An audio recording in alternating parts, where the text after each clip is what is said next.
Megan Fox. And Megan Fox has the story. Megan Fox. Megan Fox. Megan Fox writes at PJ Media. Eat shit, Tucker. And that was your last. God damn it, Nick.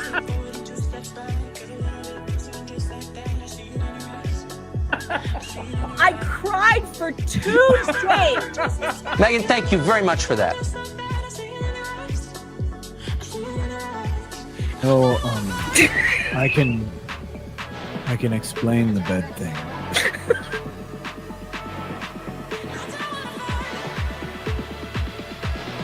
A nest in one of my penthouses, and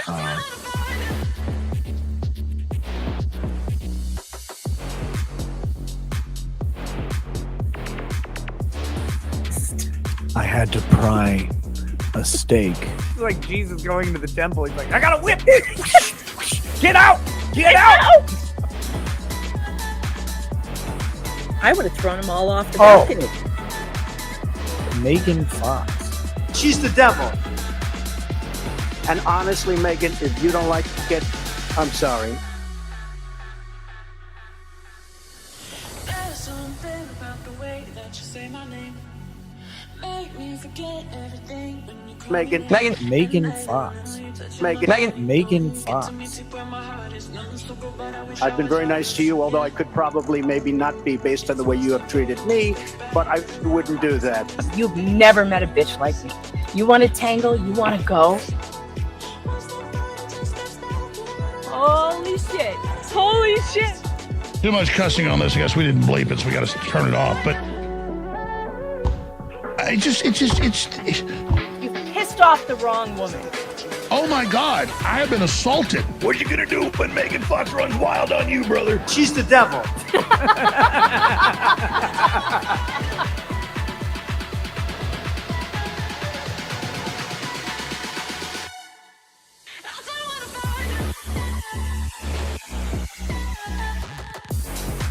Not for publication. Megan Fox. And Megan Fox has the story. I'm Megan. Megan. Megan. Megan Fox. That's right. Thank you. Cheers. Well, look, bitch, you're not serious either. You didn't even do the paperwork in time.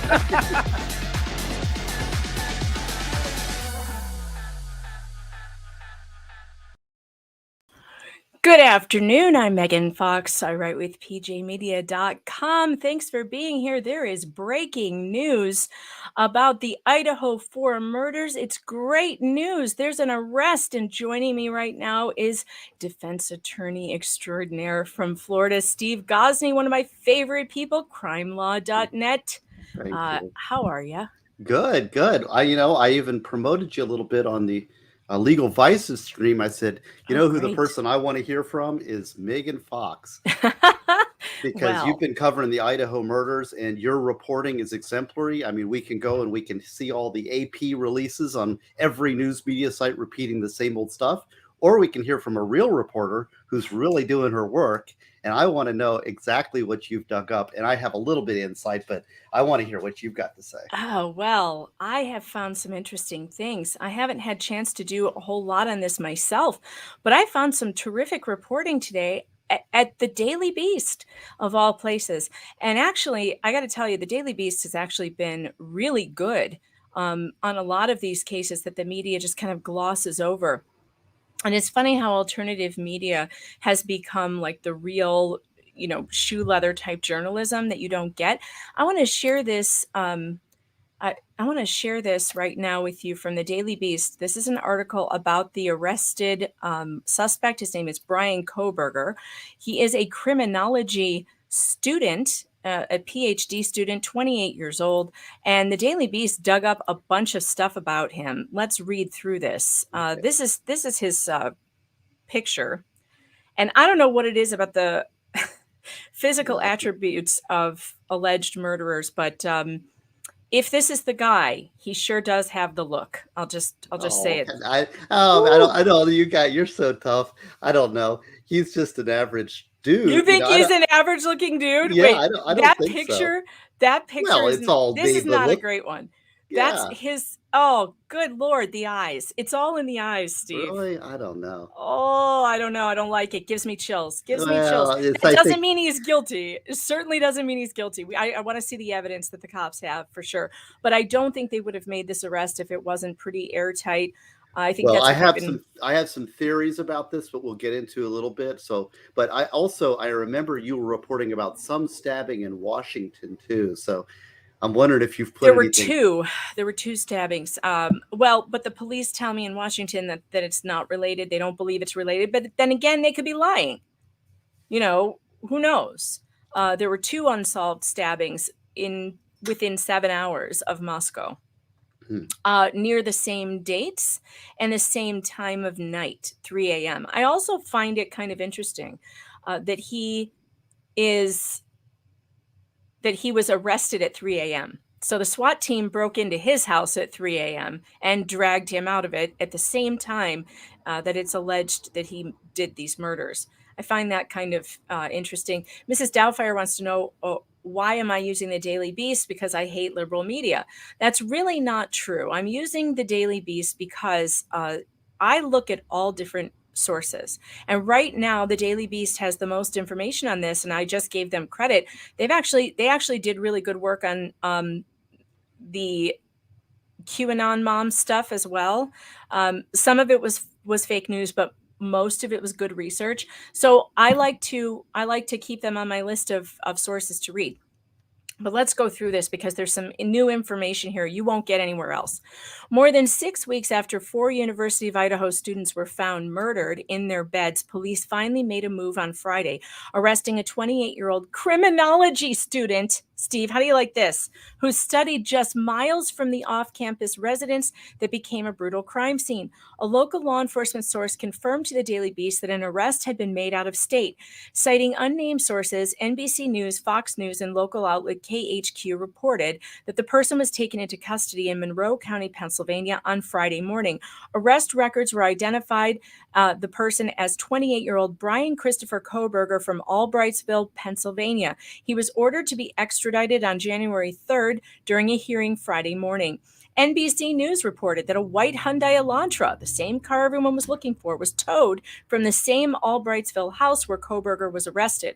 Moscow police had previously appealed for information on a white Hyundai Elantra seen in the vicinity of the murders in November. Public records for Koberger, now this is where the Daily Beast did more than ABC did, peg him as a registered libertarian voter with a keen interest in criminal justice and criminology. He is listed as a PhD student by the Department of Criminal Justice and Criminology at Washington State University in Pullman, just 8 miles from Moscow, Idaho. And he completed his graduate studies in criminal justice this year at DeSales University in Center Valley, Pennsylvania.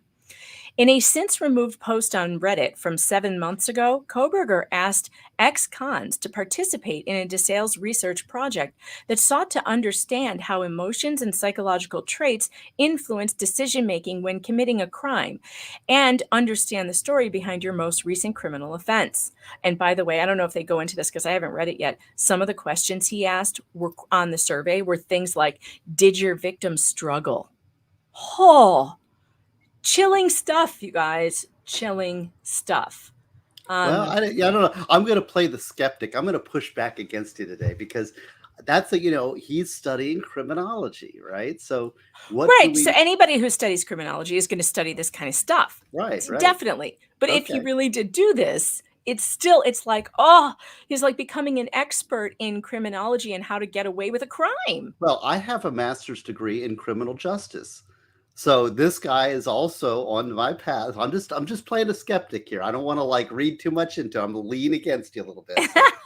It's all right. Lean all you want to. I don't have an opinion whether this guy did it or not yet. I want to see the evidence. And we have a press conference coming up at 4 p.m. Okay, good. So that's happening, and we'll find out what the police know or what they're willing to tell us at this point. I'm not betting they're going to tell us much, but I hope they're going to tell us that they have DNA. That's my suspicion. Well, I'm say this is what I think happened. It's a messy crime scene. Yeah. They got DNA. There was some sort of match on it. They did warrant searches on cell towers. They found his phone in the area during the time. They probably have drilled out some messages and text messages. And so they have his car, his phone in the area. They're looking for DNA in his car. They're going to be looking for DNA, and they're going to looking for crime weapons in his house. So there's lots of stuff here. I think that they probably led this. I imagine the difficulty was the crime scene. There was a messy crime scene. It takes a long time for DNA labs. It's not like CSI. Oh, and they had all the cross-contamination because the same blade killed all 4. So you're talking about cross-contaminating DNA, and they said it was going to take weeks.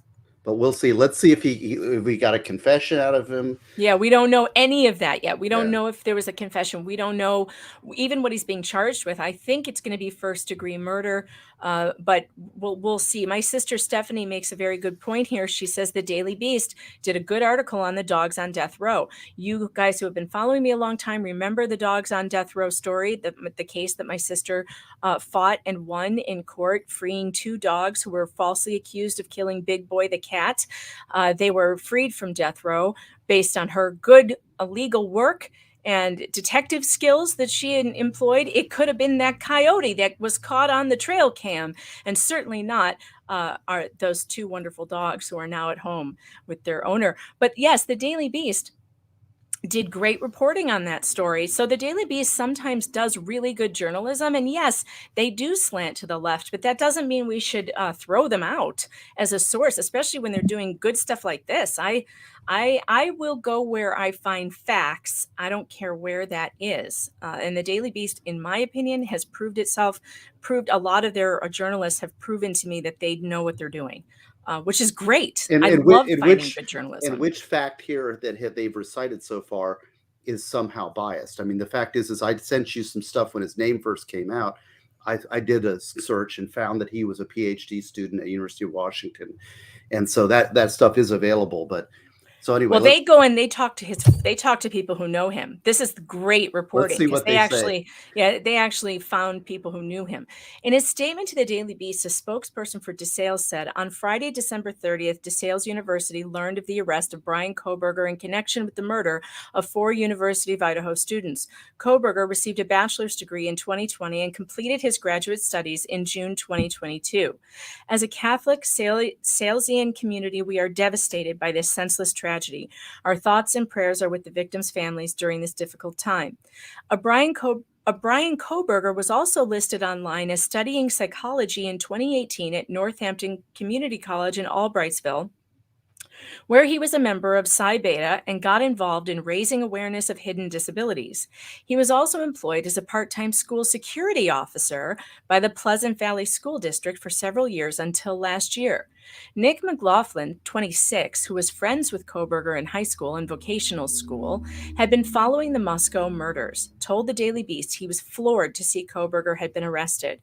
He described Kohberger as down-to-earth, a member of his friend group who was overweight when they graduated junior year. But at the start of senior year, Kohberger was thinner than a rail and turned aggressive, he said. He'd also picked up a new hobby, taking boxing classes. He always wanted to fight somebody. He was bullying people. We started cutting him off from our friend group because he was 100% a different person, McLaughlin said. Asked what might have contributed to the change that summer, McLaughlin said, "We have no idea." McLaughlin went on to say that he and Kohberger would spend half this school day at Pleasant Valley High before heading to Monroe County's vocational school, where they took classes relating to heating and air conditioning work. He said Kohberger also took criminal justice courses to potentially become a cop. McLaughlin said the friendship ended when Kohberger began putting moves on his girlfriend. He was like reaching out to her, saying, "I can get us a bottle and we hang out tonight." The arrest signifies a long-awaited breakthrough after 4 friends were stabbed to death as they slept in their off-campus home. Kaylee Gonsalves and Madison Mogan, 21, and Xana Kernodle and her boyfriend Ethan Chapin, both 20, all suffered multiple knife wounds. Police had initially called the killings targeted, but later walked that back, conceding for weeks that they had no murder weapon, no motive, no suspect, and no clear reason why the group were killed so brutally. Lada County coroner, or I think it's Lada, that's what Lada County coroner Kathy Mabbutt described the murders as a savage savage ambush, revealing that the friends were likely attacked as they slept. The murders, she said, appeared to be personal, with each victim stabbed multiple times. Before the murders, however, the four friends showed no signs of distress, with Mogan and Gonsalves hanging out at a downtown bar and Chapin and Kernodle attending a nearby frat party. Adding to the mystery, two unidentified roommates slept through the entire attack and only called police hours later when they couldn't get one of the slain roommates to wake up. The lack of clues in the case gave way to a flurry of rumors, though police said they had cleared the two roommates who survived, as well as a man who'd received repeated phone calls from Mogan and Gonsalves shortly before they were killed. So I'm going to give a shout out to the reporters on this. This was Josh Fiallo, Emily Sugarman, Kate Bricolette, and Rachel Olding. Good job, because this is information that the mainstream press has not brought forward yet, talking to people who knew him. Just great reporting. Interesting, the personality change and the weight loss. Mm-hmm. I wonder if that would indicate some sort of drug use. I don't know, of course. I'm going to pull up the press conference so we don't miss it, because it should be starting here. Well, we've got 10 more minutes, so I'll just keep an eye on it.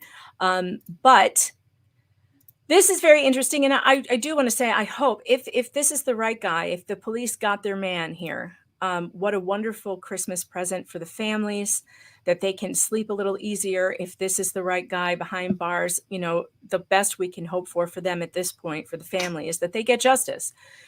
This case really scared a lot of people. It scared me. The idea that police in 2022 could not have a suspect of such a bloody crime.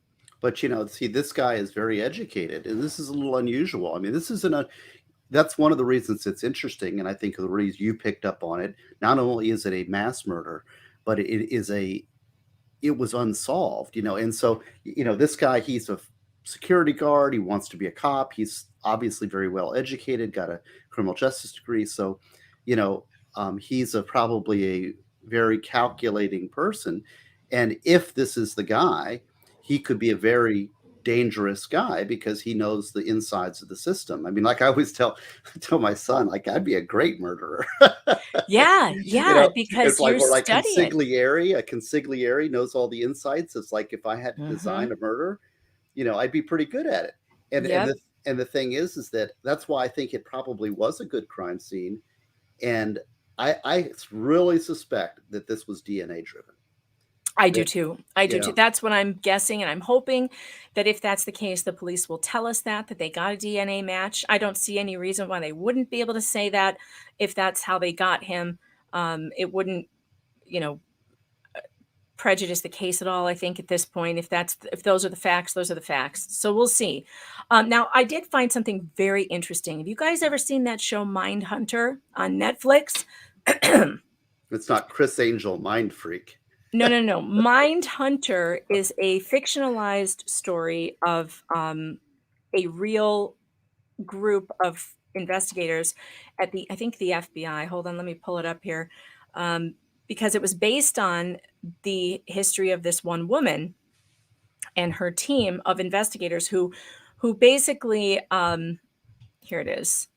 They created the, what do you call it, of serial killers? The profiles. Yeah. Yes, they were the original profilers.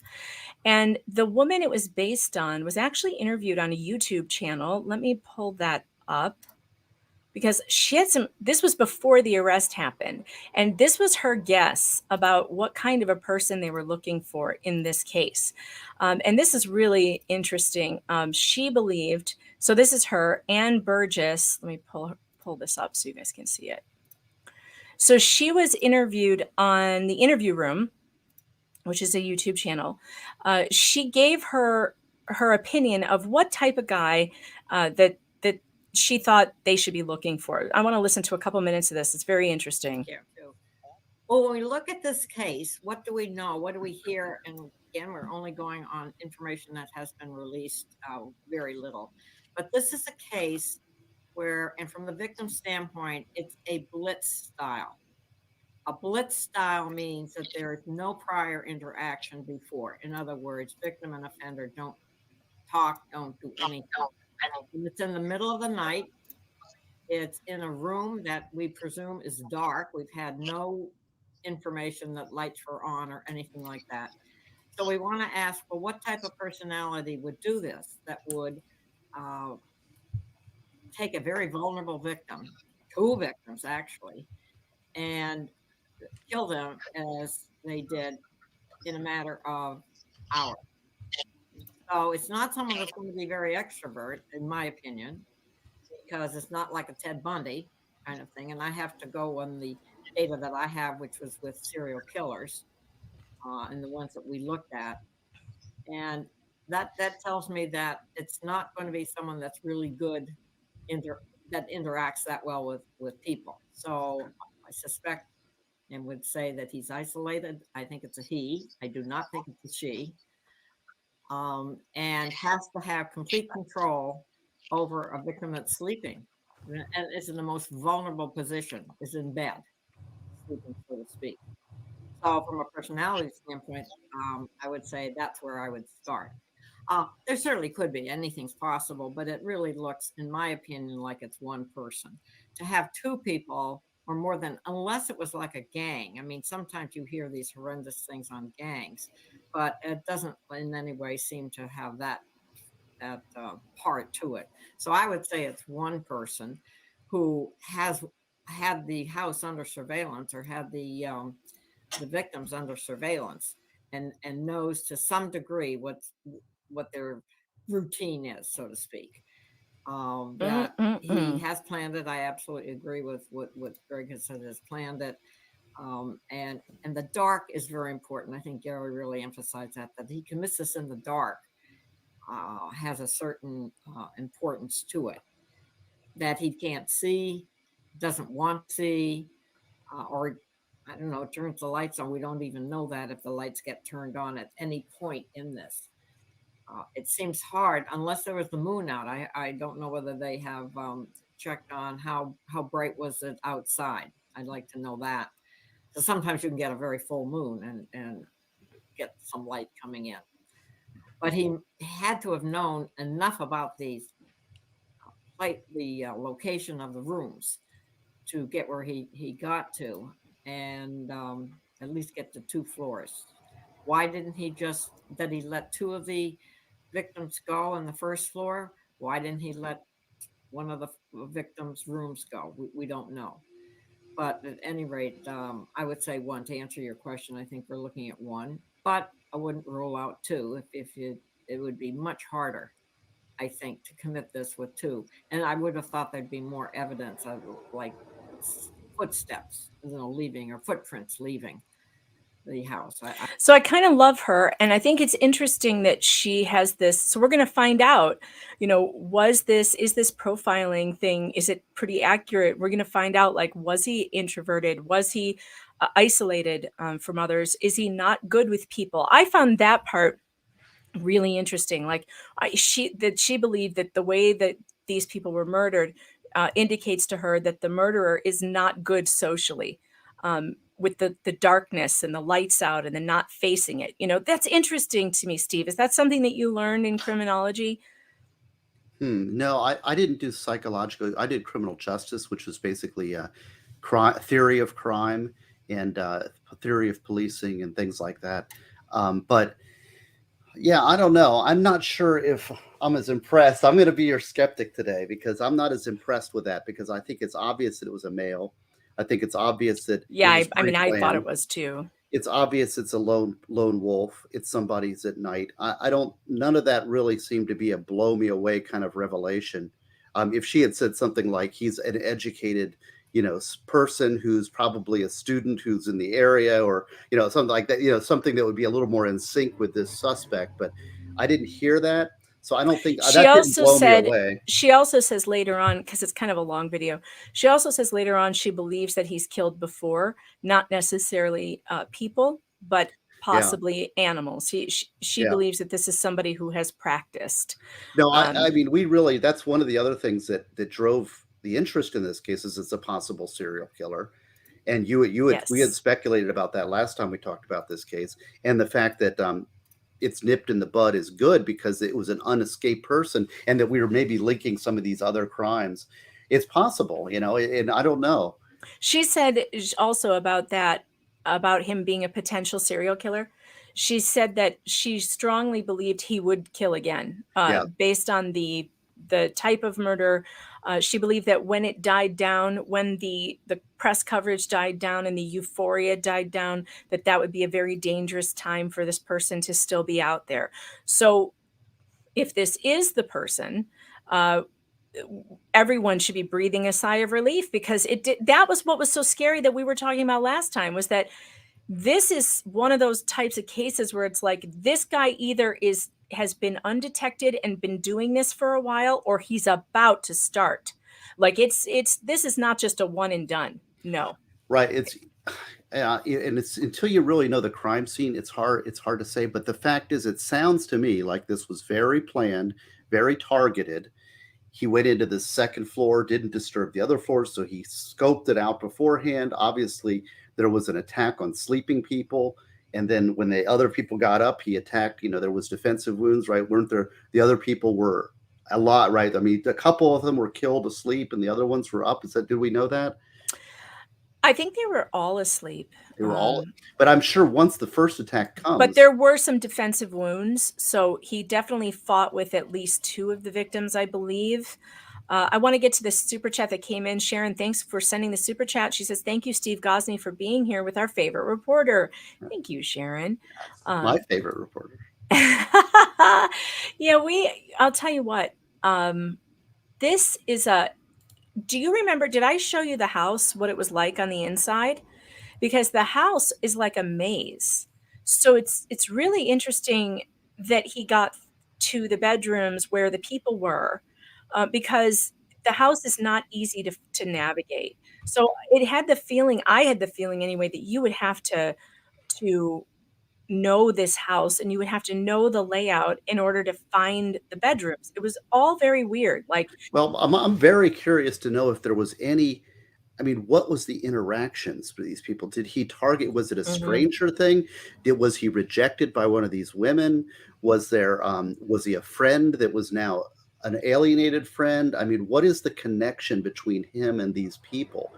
And I'm sure, there may be text messages and cell phone coverages or interviews with people who said, "Oh, you might want to check this guy out because he had a beef against one of the girls," or something like that. I mean, that's one of the things I'm very curious about. I don't know if we'll get that at this press conference, but that's one of my questions. Yeah, me too. I've got a lot of questions. I'm very excited for the press conference. What are your questions? I want to know some of your questions. Raceland 9000, thanks for the Rumble rant. Says, "Merry Christmas, #rants for cameras." Yeah, so I started, thank you, Raceland. I started a Amazon gift list for me to upgrade some of my tech here, and I included a webcam on it. So I'll have to share that link with you guys if I can find it. I put it on Locals. So if you're following me on Locals, you can find it, meganfox.locals.com. I hit 200 subscribers yesterday, Steve. How cool is that? I've got one supporter. But I'm not pushing it. I don't really have any interest in being a Locals guy. And people are just so nice that they support me. But congratulations. And I'm so pleased. This is our third time together, isn't it? We're making this a thing. I think you're. Oh, I love it. Yeah. Hey, here's some more questions I have though, because see, it's not necessary that he would have a relationship, because if this suspect, whoever it is, maybe this guy is an actual serial killer, he could have located these girls on social media and targeted them out of hostility towards women. So it's not even that. It's not necessary that there be a connection. If there is, I'd like to know what it is, but it could be. I remember we had I don't know if you know about the Victorino case here in Volusia County. Victorino, he killed 6 people in a house. He went in with a gang of 4, and it was a gang-related killing, and they killed 6 people asleep in their house, along with some other people. It was a very bad gang homicide over in Deltona, Florida. And I was a prosecutor, or I was kind of just when I got to get serial killer, just when I went in, and that guy was a big guy, and he went in, it was a gang attack, but it was called the Xbox slayings. And these kids were just supposedly accused him of stealing an Xbox or something. was really strange. Anyways, I was kind of on the margins of that case. One of my buddies was a prosecutor in that case. But it was such a weird motive, because it was 4 people went in this house and killed 6 people in their home over an Xbox. Yeah. So it's like you never know what's going to trigger somebody. It's like it may be nothing.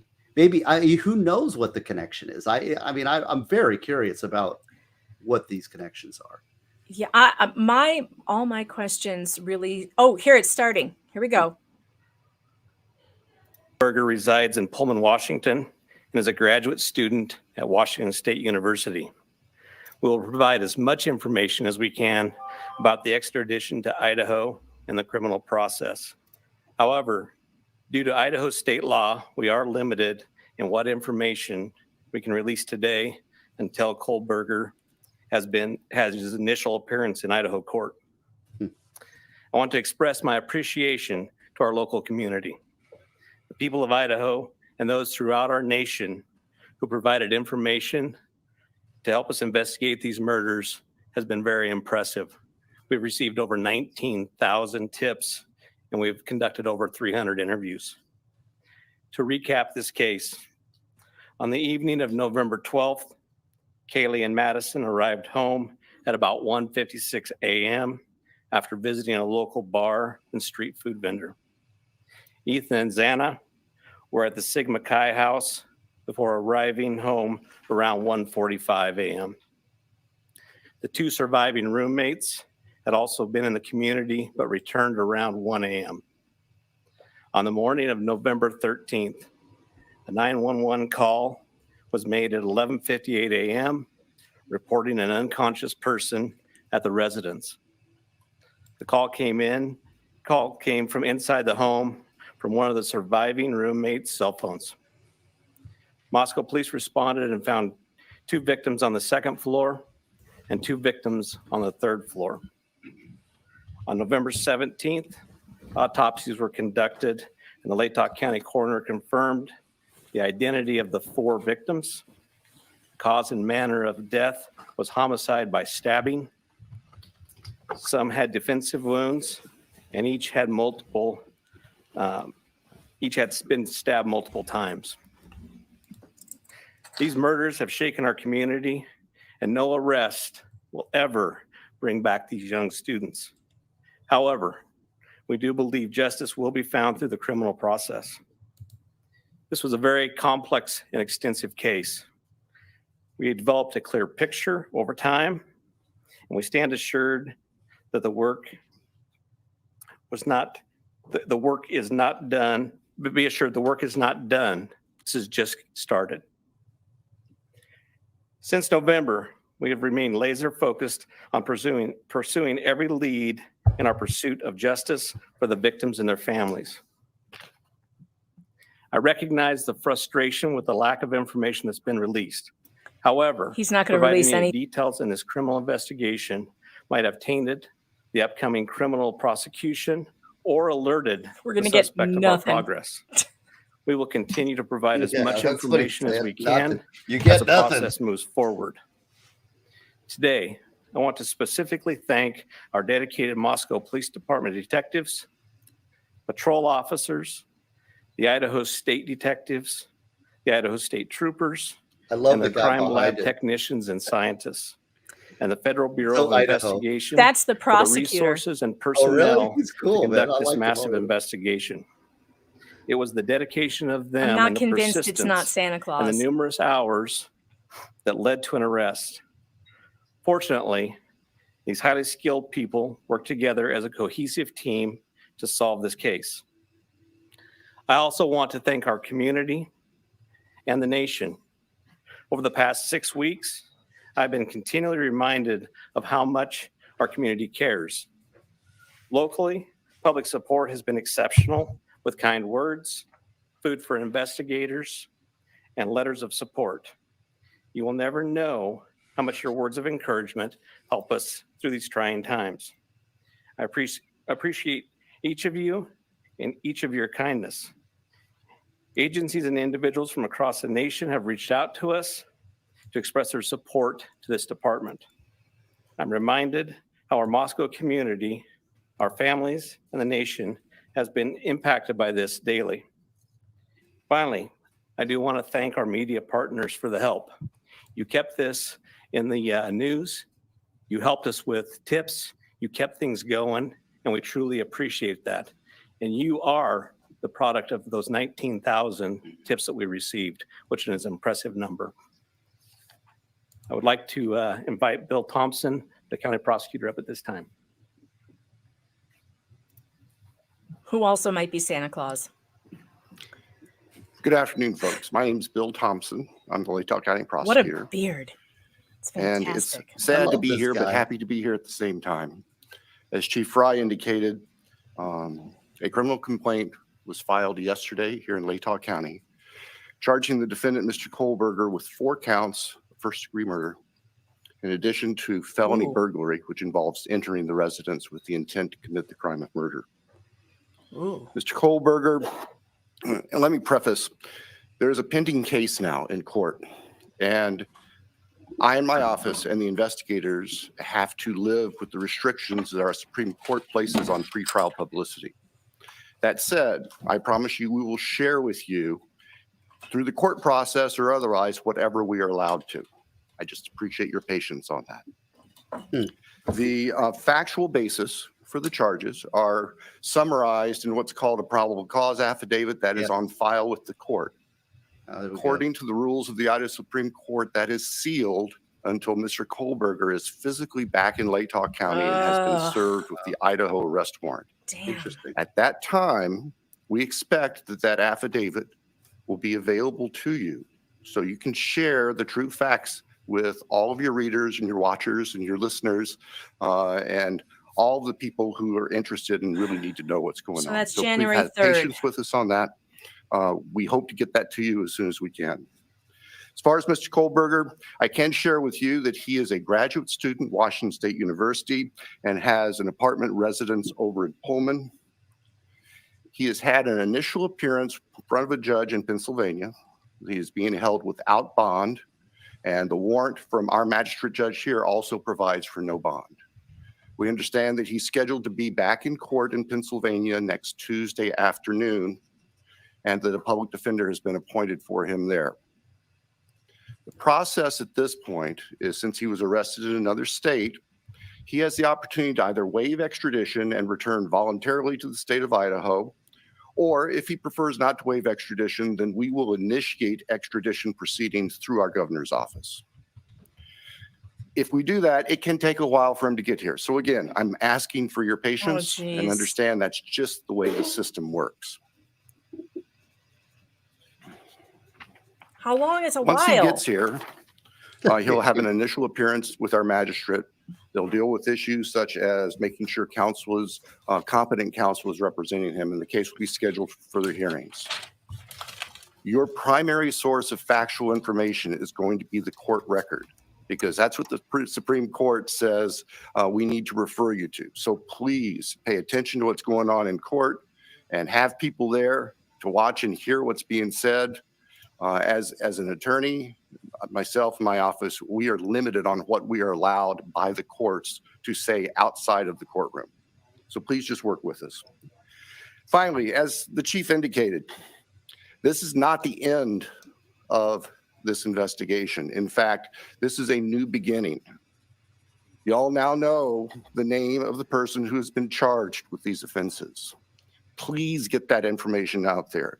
Please ask the public, anyone who knows about this individual, to come forward, call the tip line, report anything you know about him to help the investigators and eventually our office and the court system understand fully everything there is to know about not only the individual, but what happened and why. Aren't they supposed Next, to know I'll that introduce Colonel Ked Wells before they arrest a from guy? Idaho State Police. Yeah, but they're going to add for, you never know what comes up later. True. So this is Well, good probably a afternoon. DNA case. My name is Kedrick Wills. I serve as the director of the Idaho State Police and certainly want to express our appreciation for your attendance here today. These tragic murders took 4 young, vibrant lives from our community. Nothing we do can bring them back. The only thing that we can do in law enforcement to honor their memories that we know of is to bring this to a successful conclusion. This has been a very difficult time for the families, the university, the community, and the state of Idaho. However, it is also proven that communities come together in tough times. Certainly appreciate the support of the local community and our national audience that has been following us as our investigators have worked through this case. I'm thankful also to you, the media partners, who have helped keep this case in the forefront that generates the tips and we hope will continue to generate information that will help us to a conclusion of this proceeding. I'd like to express our appreciation on behalf of the Idaho State Police to Chief Fry, his leadership, and the entire Moscow Police Department for the way that they handled this from the very beginning. He directed the right people to the right positions that led us to this conclusion today. I've had the utmost confidence in this investigation and in Chief Fry, as well as in Mr. Bill Thompson and the Latah County Prosecutor's Office, who've been a great partner throughout this. Nothing has deterred the commitment of the investigators who've worked on this case, regardless of the organization they represent. It's been very trying and very difficult, as you know, that it has been on those investigators as they do the tedious work that they're so good at doing. The partnerships is what's led here as well. The partnerships between Moscow Police Department, I'd like to express our appreciation with the Federal Bureau of Investigation, specifically the special agent in charge out of the Salt Lake City Division, Dennis Rice, and also the work that happened in the last 24 hours in Pennsylvania with the arrest with the Pennsylvania State Police and Colonel Evanchik with the Pennsylvania State Police. We appreciate what they've done across the nation to help us as well. As Bill shared, this investigation is far from over. In fact, I appreciate what he shared, that this is not an ending, but rather a new beginning. The difference now is, as he shared, that we are dictated what information we can share by the court process and by laws in our state of Idaho. And so we will share, as he shared, Mr. Thompson is absolutely committed to share everything he can share through the court process. We've got to make sure that we don't get in front of that process. And we really deeply appreciate everybody's support here.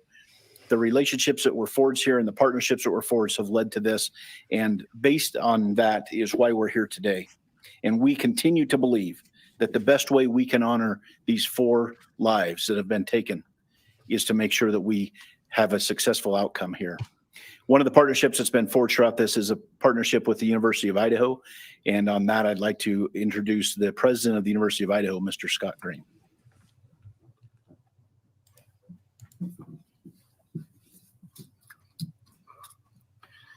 Thank you. Good afternoon. Scott Green, President of University of Idaho. Today's news and arrest is a welcome one. It's a relief to our university, our community, and our extended Vandal family. The outpouring of support over the past 6 weeks helped sustain us during the most trying time. It provided the strength that helped us navigate the international scrutiny visited on our students and employees. We are truly thankful for the compassion and acts of kindness shown to our community. Kindness is contagious, and it provided the light that reclaimed ground lost to evil and darkness. We first want to acknowledge and thank Governor Little for the early promise of financial support that enabled the university to secure our campus and focus on helping our students and our employees in the wake of the crimes. We also appreciate the Idaho State Police and the highly visible security presence that brought comfort and calm to a community shocked and confused by the senseless crimes. We never lost faith that this case would be solved and are grateful for the hard work of the Moscow Police Department and their law enforcement partners. Vast and committed FBI resources brought important expertise to this complex case. Across the board, dedicated, highly competent personnel worked this case to arrest. This crime has nevertheless left a mark on our university, our community, and our state. While we cannot bring back Maddie, Kaylee, Zaina, and Ethan, we can thoughtfully and purposefully carry their legacy forward in the work that we do. Our students come first, and that was proven each and every day of this investigation. We are committed to safely delivering the college town atmosphere, campus experience, and high-touch quality education for which the University of Idaho is known. With time, we will heal. We will move forward together, and we will remain Vandal strong. With that, I'd like to turn it back over to Chief Fry. Come on, give us something, Chief. No, they're not going to get anything. Nothing. Nothing. You're not going to get anything. I want you to look up the Supreme Court rules in Idaho about that, because he blamed it on the Supreme So Court now of we will Idaho. open There the must floor to be something questions. out However, I want to I think I remind know what it everyone, is. I'll as talk. Oh, good. Prosecutor Bill Thompson explained, any factual information regarding the arrest of Kohlberger is currently sealed per Ah, Idaho law shit. and will not be released until he has appeared in an Idaho court. Please formulate your questions accordingly. I recognize there are a lot of questions, and I will try to answer as many of them Please as I formulate can. your questions accordingly. They're not going to do that. No. Did you get DNA? That's going to be one of the first ones. Do you have DNA? Lauren Patterson, Northwest Public Broadcasting, Spokane Public Radio. I realize the records are sealed. I guess I'm not too familiar with how it works, but can you tell us what tip, what lead, what piece of evidence really led you all the way from Idaho to the suspect in Pennsylvania? As I've said in the past, that's part of our investigation, and we won't be releasing that at This this is gonna time. be We one of will those- have those answers. We'll This is have gonna- them it's as gonna be soon the as we same can thing make throughout those the over and answers. over. Then a quick Yeah. follow-up Over and and a over again. two-parter. Is our community safe, or is law enforcement still on the search for other suspects who might be involved in this That's theft? a good question. What I can tell you is we have an individual in custody who committed these horrible crimes, and I do believe our community is safe, but we still need to be vigilant, right? We still have talked about this in the past. We always need to be aware of our surroundings and make sure that we're aware of what's going on.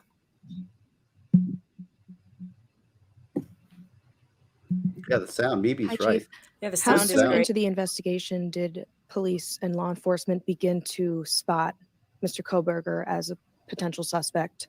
And a follow-up, how many tips, if you can say, were specifically related to Mr. Kohlberger? To the tip part, honestly, I can't answer that question, so I'm not even going to speculate on that. On the other part, Thanks, up that's part in of our CT. investigation, and it will come out. I'd like the mic to please come right over here. Yes. Thank you. 60 Dana Right Griffin on. with NBC News. Thank you. Can you 68, confirm right that on. Kohlberger asked whether or not anyone else had been arrested when he was in custody? I cannot confirm that, or I'm not sure of that information, but that would still be a part of our investigation. Did CODIS initially return any hits on this guy? That's still part of our investigation. That will come out. If we could get somebody over here, please. And then one final question. Is there any message to the online sleuths who slandered and harassed people who they believed were responsible? Oh boy. There was a lot of speculation going on, and we've always said from the very beginning that we're the official message that comes out, and to pay attention to what Not we're putting out there to TikTok the press. psychics.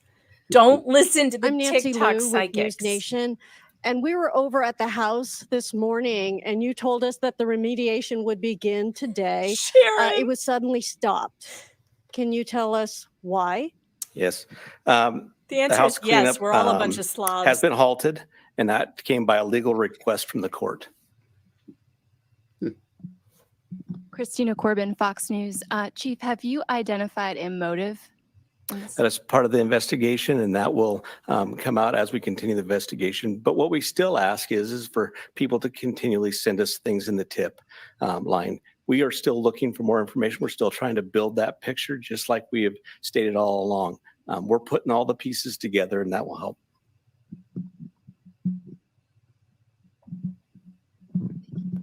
Chief Veronica Miracle with CNN. Any indication that the suspect knew the victims? That's part of the investigation as well. Will have It to won't be come something out that will at come the- out at this point in time, but as we continue the investigation and as this case goes to trial, that will be brought forth. Have you spoken to the families? Can you tell us what they've told you today? Are you talking to the victims' families? Yeah, we have reached out to the victim's family as we always do. We've done that daily, and we've continued to have contact with them. Idaho Nate farmer Sanford, sheep. you mentioned earlier that you're still seeking tips about Brian and that people should still share whatever information they have. Can you speak at all about what specifically people should be reaching out for, like if they know something? I would say anything and everything. As we've said all along, we know what tips we're looking for. We will take those tips and we will have professionals look at those and decide which pieces of those we need to use for our case. So we ask everybody would do that. Angela Palermo, Idaho Statesman. Your department and other investigators on the case took a lot of flack for keeping information close to your chest. Are you glad that you did that? And were you worried about tipping the suspect off? I will 100% stand behind the way that we handled this investigation. And this all started from day one with our patrol officers arriving on scene, locking down the scene, us calling in the Idaho State Police, us calling in the FBI, and keeping information that was pertinent to this case very, very tight. We want to have a situation where when this goes to trial, there is no doubt that we've done everything right, and we've slowed down, and we've continued to slow down. We'll continue to do that. Hey, Chief. Have you guys found the murder weapon or the Hyundai Elantra? That's factual. So we are still looking for all pieces of evidence, but we are still looking for the weapon. I can't believe and he answered I will that. say that we have found an Elantra. Well, we knew that. NBC reported that. Stephanie Becker with CNN. Can you tell what it was like when you got the phone call when the police told you that they had your suspect? I can tell you, for a lot of law enforcement, it was a fairly sleepless couple of days with as we were leading up to everything that we were doing. But what I can tell you is I have faith in those agencies across the nation. I have faith in our officers. I have faith in the FBI, and they did a great job. But sure, there was some times, even throughout the day, that we were always concerned. Hi, Chief. Danya back at CBS News. Can you talk a little bit more about the suspect's connection to Pennsylvania? All I know is that he lives in Pennsylvania. Chief Guy Tannenbaum from Nonstop Local KHQ in Spokane. More about the Elantra. We saw reports that you mentioned that you recovered an Elantra, but can you specify where that was found? And we know that that was one of the biggest pieces of information you were asking from the public to tip. Were you able to provide an information on whether those tips led to this seizure of an Elantra? That's still part of the investigation that will come out in the future.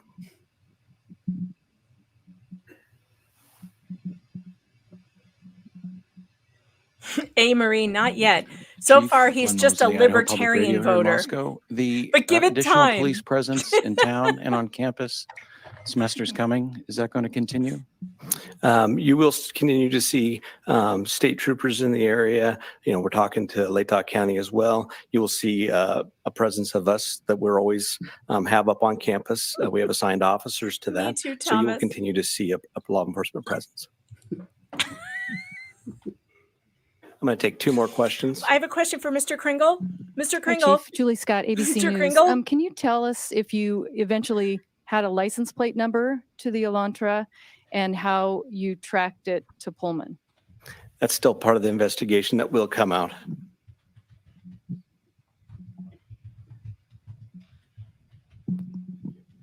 Chevy, they're not Chief, hi, hiding Matt the Loveless evidence. with the Merle College They're of not allowed Communication. I to want to ask disclose about it. Mr. Koberger as a graduate student at WSU. Are you aware of if he returned to campus after November 13th? And have you had any communication with departments on the WSU campus about his attendance? So some of that is going to be followed up as we continue our investigation. We'll be asking some of those questions, but that'll come out in the near future. So what I do want to do is I want to thank you all. You really have been the national voice for us. You've given us the opportunity to get many, many tips. And I do appreciate everything you've done, and we'll continue to look forward to working with you in the future on this. So I'd like to thank you for that, and thank you for your time. Okay, then. All right. All right. So the media is just going to shout questions at them as they show walk up. out the door.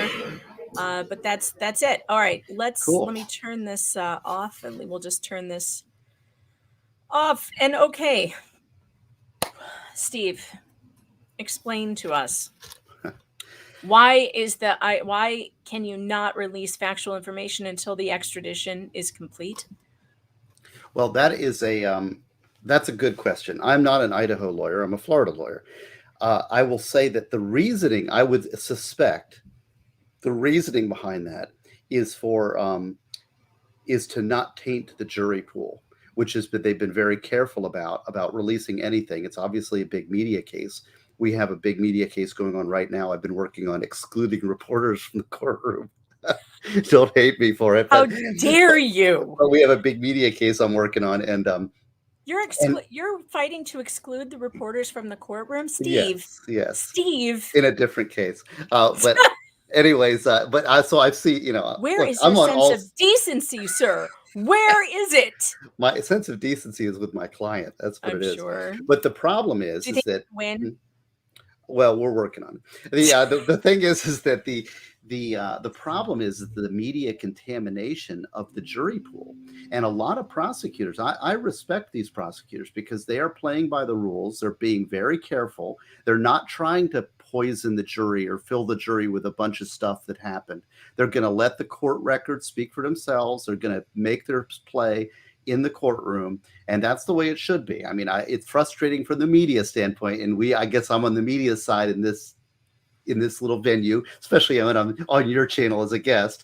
But for a respecting of the institution and the criminal justice process, you got to salute it. Now, I don't know. I've never heard of this law about prior to extradition, except that Well, it sounds like they're not even going to release the public documents until he stands before a judge in Idaho. Right, exactly. So there's So probably they will definitely release that because you can't keep that from the public, the arrest, the charging documents and all that stuff, which will also show us, I imagine, whatever warrants they got, what they were looking for, that sort of thing, and what led to the okay to arrest him, because obviously you have to have probable cause. So we'll see what that is when he stands.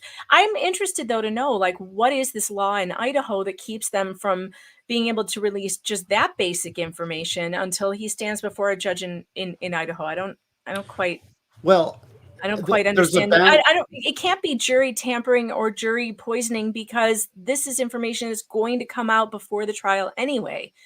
Right. Well, it's just a matter of timing about when it may have been a sealed warrant. And so the sealed warrant requires, then it becomes unsealed once he is arraigned on the charges. So what happened? They probably filed the murder charges under seal, filed a warrant under seal. They knew where he was. They had him tracked through the FBI. They executed that warrant not to alert him that they were onto him so that he couldn't dispose of evidence, so he couldn't lawyer up. They could maybe interview him in Pennsylvania, executed that warrant late at night. And then, of course, probably a condition of the, it could be, I'm just speculating, it could be that a condition of the warrant and the unsealing of the warrant is that he be arraigned. And that may be the process in Idaho. So I'm speculating a little bit, and there's a public policy. Obviously, there's a great interest in this case. There's a media interest, and the media will get access to it. But it's a matter of timing. It's the immediacy. We're living in such a 24-hour news cycle right now, and everybody wants it immediately. But these things slow. It's going to take a long time for this to unfold. So we're just at the opening shots. All right. Speaking of slow, what the hell takes so long to extradite him from Pennsylvania to Idaho? Like one of the chatters said, it's not like he's in fucking Belarus. Yeah. Like, why would it take so long to get him? And they can't even tell us how long to get him from Pennsylvania to Idaho. What's the holdup? Okay, well, and it's interesting because I'm actually the extradition guy in our office. So when we have contested extradition hearings, I'm the one that's called in to do it. So it's actually all based on something called the Uniform Interstate Extradition Act. Mm-hmm. So I imagine that the Florida extradition statute is similar to the Idaho extradition statute. Now, basically, you're entitled to what? Delia just said it's the government. That's why. Yeah. Well, I mean, they don't have funny. They don't have transporter rooms like Star Trek where they throw them in. I mean, it's Pennsylvania to Idaho, right? And you've got to have people that it's a security transport. So it's not an easy thing to arrange just like that, right? And there's really what's going to happen is he has to waive extradition or he demands an extradition hearing. All right. Now, and that's very much a paperwork driven thing. There's very few defenses to extradition. So, for example, you can say, I'm not the John Smith that's alleged in the warrant. Okay, that would be a defense to an extradition. or this is not an executive. Boy, I could get really in the weeds and tell you, I could tell you a defense I had to an extradition in a Mississippi case, but let me just say that you could say the paperwork is not in order. It's not signed by the governor. I guarantee you in this case, the paperwork is in order. All right. The paperwork is in order. Yeah, But- we're not going to have that problem. But you're entitled to a hearing to fight extradition. So you don't have to have a reason. It's just like you're entitled to a jury trial. So what the guy could say, he could say, I am not agreeing to extradition. Then they have to have a hearing in Pennsylvania that confirms the originality of the governor's warrant and the identity of the person. And that's pretty much it. The only downside. And he's due in court in Pennsylvania on Tuesday, they said. I wrote that down. So I'm not sure what that hearing is for exactly. Well, but it's probably an extradition hearing, and they will say, do you want to waive extradition? Now, the thing is that he will, if he does not waive extradition, the downside of not waiving extradition is that you don't get credit for your time that you're in custody. But that doesn't matter on a multiple homicide. So No, he may just delay it up so he can lawyer delay it up. So he's been appointed a public defender. We did hear that. He's at least in Pennsylvania. I'm assuming he'll need a new one in Idaho when he gets moved there. If he doesn't, the Moscow Maggot, that's my name for him. I love it. By That's the way, great. because I think we should stop calling killers sexy names like the Night Stalker that get everybody all like, Ooh, the Night Stalker. No, Girls the gotta Night start Stalker. writing him. You're Ooh, right. so It's cute.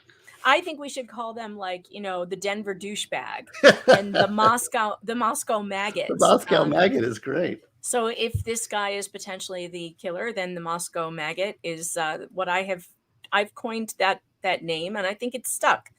I think it works for me. So anyway, the extradition, if he does waive it, does that mean he will end up in Idaho much faster?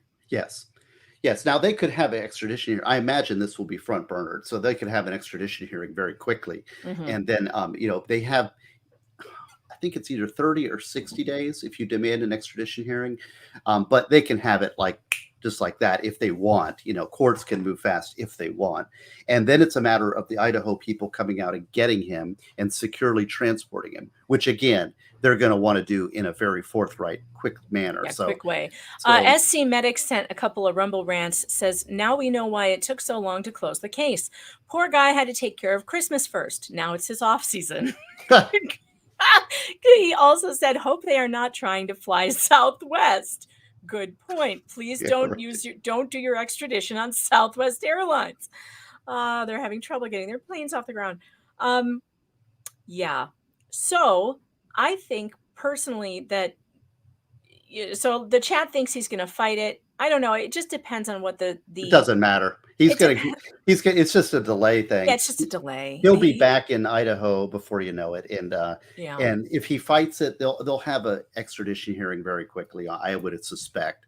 Like I said, I'm the one that usually gets called in because people, you get disagreeable. I want to fight extradition, right? What they want to do is they want to fight their case. They want to have a jury trial right there in their extradition.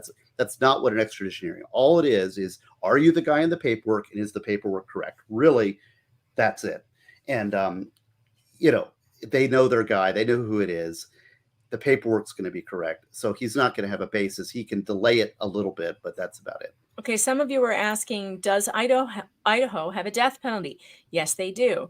Idaho reinstated its capital punishment in 1973 after the United States Supreme Court struck down all death penalty statutes in 1972.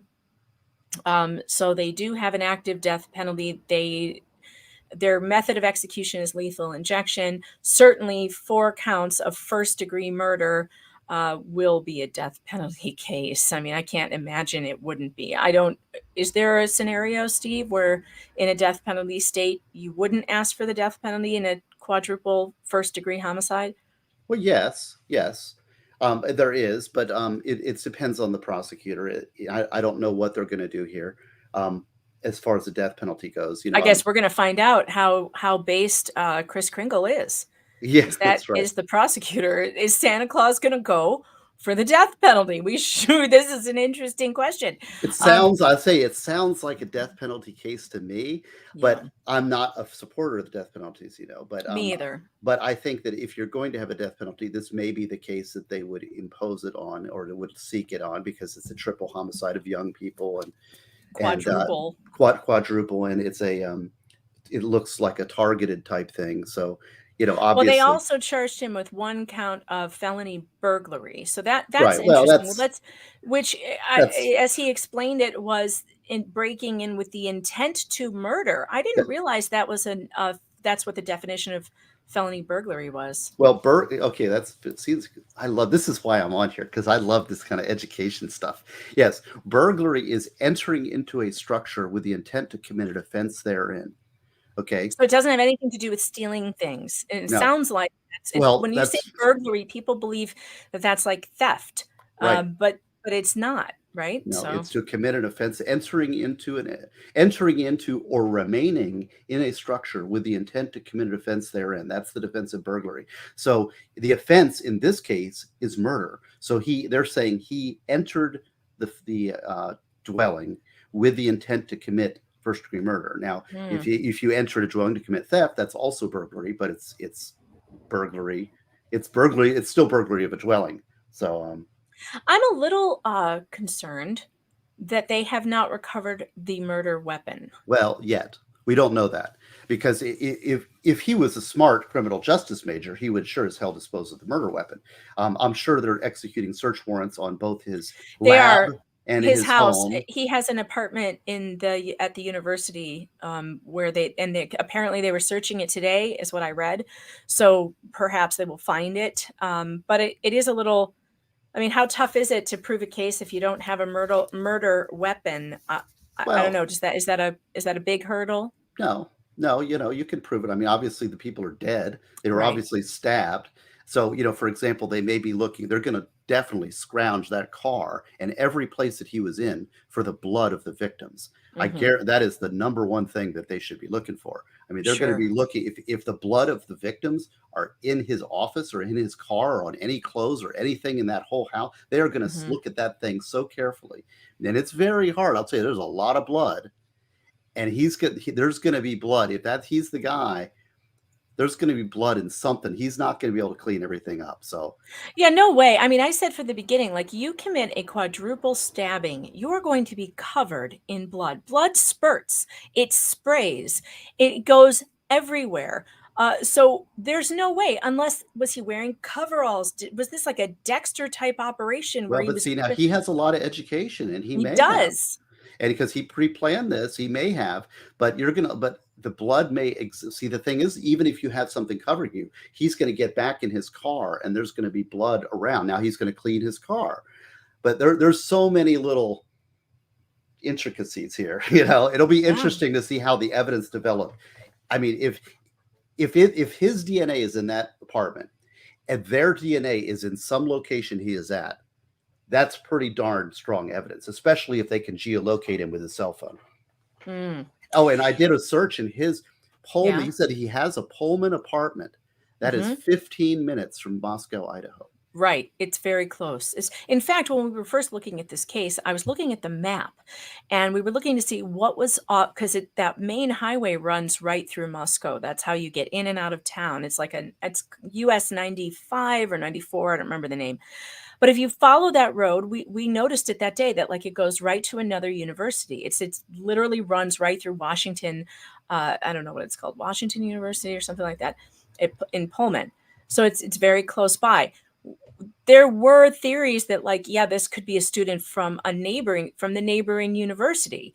They had just had a big football game at Moscow, so there had been visiting students from other places. Maybe there were Washington State, students there that day, which is what made everything so difficult for the police. Not only were they right up against a holiday where all the kids were going home, but they had this huge event in Moscow for this big football game.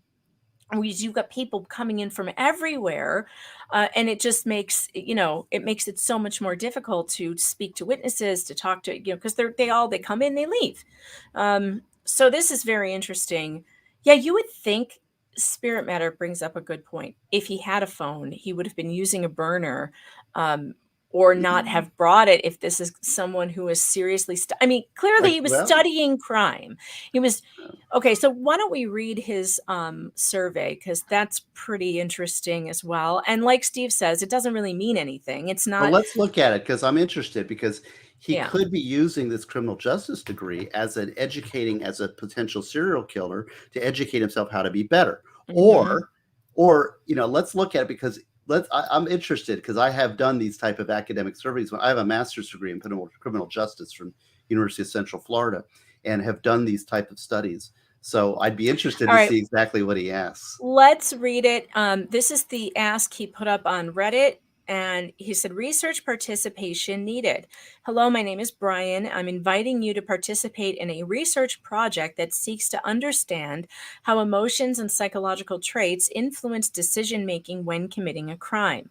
In particular, this study seeks to understand the story behind your most recent criminal offense with an emphasis on your thoughts and feelings throughout your experience. In the event that your most recent offense was not the one that led to a conviction, you may still participate. Additional surveys are included after the open-ended section as to best understand your unique traits. The study should take about 15 to 20 minutes to fully complete. Your identity will remain confidential, blah, blah, blah, must be 18 years of age and older. If you opt to participate, you may terminate participation at any time for any reason. If you have questions, you may contact the research team via email. Okay, so then let's go to the questions, which we don't, at least I'm not seeing in this one, like all of the questions, but there are a few. I'm sure there are more than this, but this is all I'm seeing so far. Maybe we can find a more Let's see what detailed we got. one. After what do you think? After committing the crime, what were you thinking and feeling? How did you leave the scene? Before leaving, is there anything else you did? How did you accomplish your goal? Please explain what you were thinking and feeling. What was the first move you made in order to accomplish your goal? Please detail any thoughts. Before making your move, how did you approach the victim or target? Please detail what you were thinking and feeling. Why did you choose that victim or target over others? After arriving, what steps did you take prior to locating the victim or target, i.e. person or object? Please detail your thoughts and feelings. What do you think, Steve? Well, you could read this two ways. Can you hear me? Yep. Yeah, you could read this two ways. You could say, nothing jumps out at me, but I would say that on the other hand, if I'm a prosecutor, I would play this into if possibly there might be a motive here that maybe he is really infatuated with the idea of crime and he wants to experience the feeling of committing a murder and how does that feel? So it depends on the theory of the motive and the theory of the case. I don't know if there's relationships between this guy and the victims, then that kind of goes out the window. But if it's a random killing, then I could see a prosecutor turning this type of questions into, oh, he's really intrigued by what it feels like to commit crime. But it doesn't jump out at me as like, oh, this guy, if I was his professor, I'd say, I need to report to cops. This guy's crazy. I don't read that at all. I mean, No, I don't either. I mean, Yeah. it's perfectly a normal assignment for a criminal student, a criminology student. I guess though that what you just said, that theory is really interesting to me, and that makes a lot of sense to me. That this person could be someone who really wanted to know what it feels like to commit a crime, and it got out of hand. And that depends on the. Well, I don't know if it got a hand because he obviously went there with the intent with a knife and everything Well, that's else. true. So, I mean, but even being so interested. I mean, I'm interested in crime, right? I Right. watch true crime. I investigate true crime. I'm obviously interested in it myself. Am I interested in the answers to these questions? Yeah, absolutely. Would I want to know what killers were thinking and how they did it and what they were thinking or how they felt afterwards? Absolutely, I would. That doesn't make me crazy or like a murderer of any kind. Well, people are always interested in the dark side. That's why, people watch. Oh, and I've got, okay, so Boomer asked this. I've got the burglary statute up on Idaho. So I'll read it, I'll summarize it. It's basically what I said. It's similar to Florida, but burglary defined. It's as Title 18, Chapter 14, burglary, defining burglary in the Idaho statutes. Every person who enters any house, et cetera, et cetera, et cetera, with the intent to commit any theft or any felony is guilty of a burglary. Mm. Okay, so to me, that it's a little different than Florida in that they're saying it has to be either theft or a felony. In Florida, it's any offense therein, so it could be a non-theft misdemeanor that is not trespass. This is complex. It's so ridiculous. Is complicated. Thanks, Boomer, for the super chat. By the way, I appreciate that. Yeah, that's the thing about law that varies from state to state, is that it really can get very complicated to understand because it's different from state to state. I think that it's going to be very interesting to find out what led the police to this person. I hope it was DNA, because that's going to be. I'm telling you, it's DNA.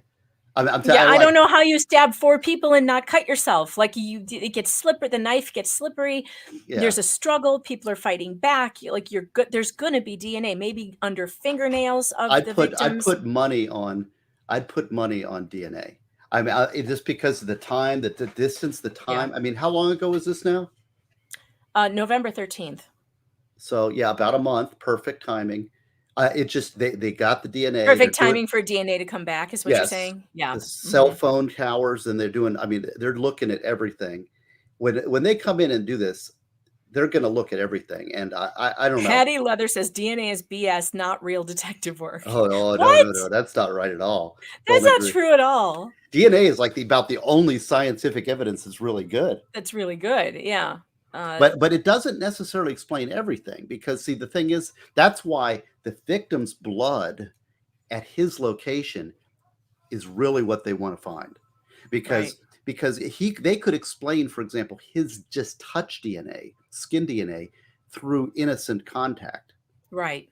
Now his blood there might be difficult. Their house was a party house, by the way, and apparently tons of people had the access code to that house. Police had been called for noise complaints there before, and they actually had people that none of the people who lived in the house were actually there. It was just strangers, and they all had the code to get in. So this was a house that was it would have had touch DNA from hundreds of kids on this campus. So yeah, you're right. Blood would be very important here. The motive here is fascinating, and that's going to drive a lot of. And there's so many. This is a fascinating case. I'm really glad you're covering it. You need to keep on top of it. I know you will. You're I will. I'm so fascinated by it as well. And I think that your theory about Instagram and their accounts, by the way, at least Madison's and Kaylee's, were open to the public. And I have said, as a mother of daughters, I am so against this. I am so against public profiles on social media, especially for our daughters. I think it's unsafe. I think you're inviting all kinds of bad things into your life because you never know who's watching. And the photographs that the girls were posting they have geolocation on them. They're literally posting sweatshirts of them, wearing sweatshirts that have their university name on it outside their house with, address numbers right there.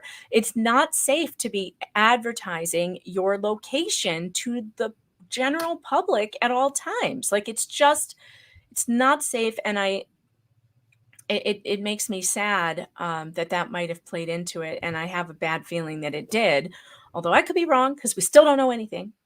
But it does make me wonder, like you did, like, just Instagram, social media play into this in any way. I'll be very interested to find out.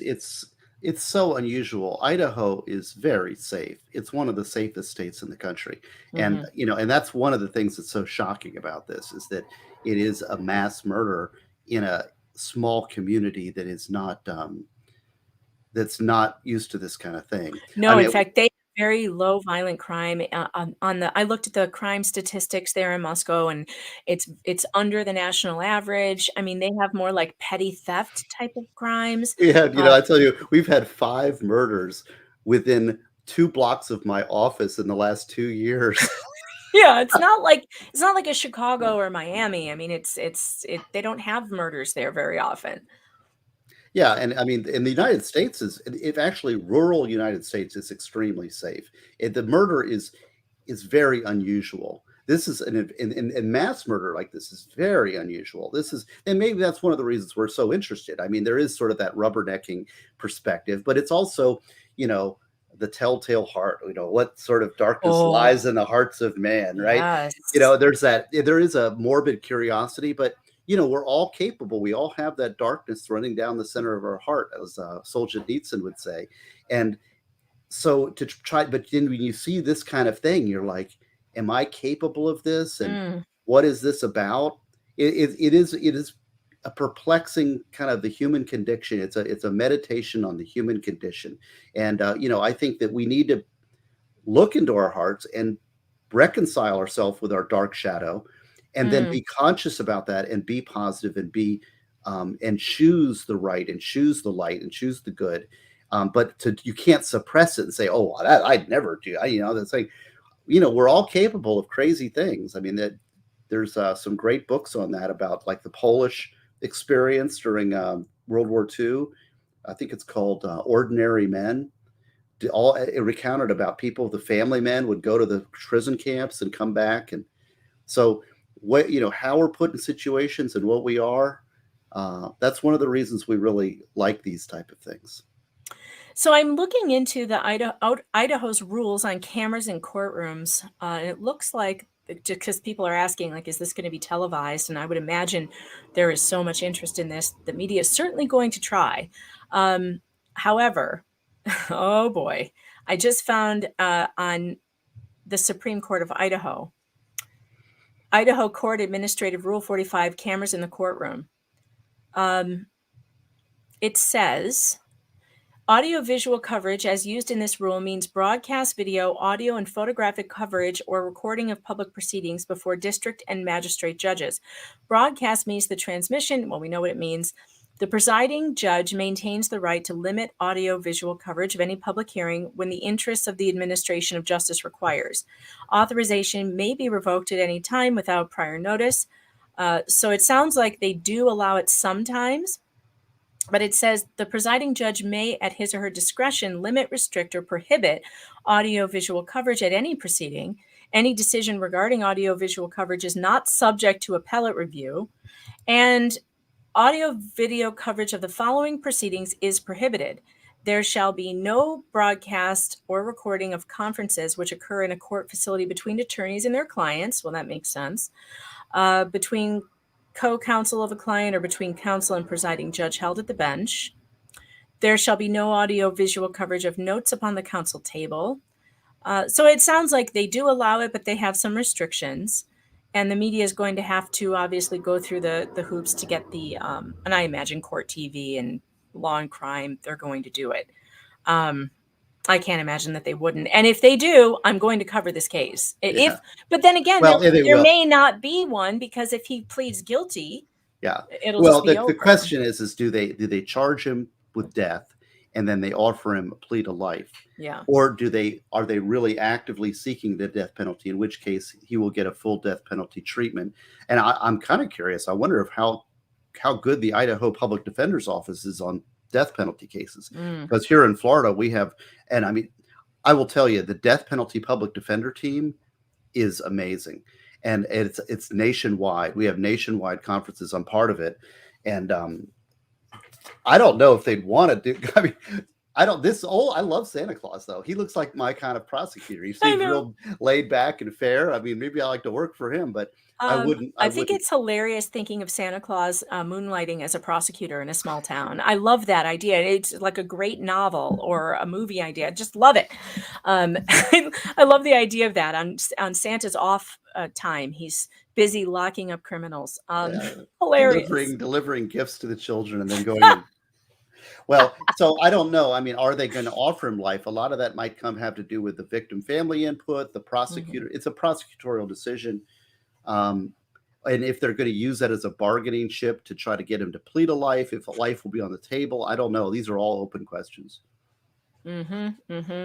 Yeah, it's definitely definitely going to be very interesting. By the way, we are broadcasting on Rumble right now, and All also right, on Rumble. Facebook, and on YouTube. So YouTube, Rumble, and Facebook are going live right now. If you are on any of those platforms, make sure you hit that like button. If you're on YouTube right now and you haven't hit that little thumbs up button, why? Why? There are 430 of you here, and you need to hit the button.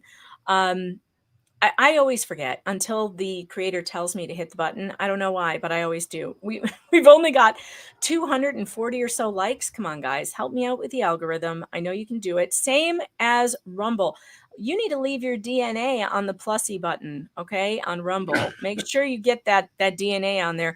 Furby Slayer, thanks for the Rumble rant, says Happy New Year's, but is this based on real evidence or the need to satisfy the public at large? No, You mean the arrest? no, There's I- no no way they way. arrested a guy.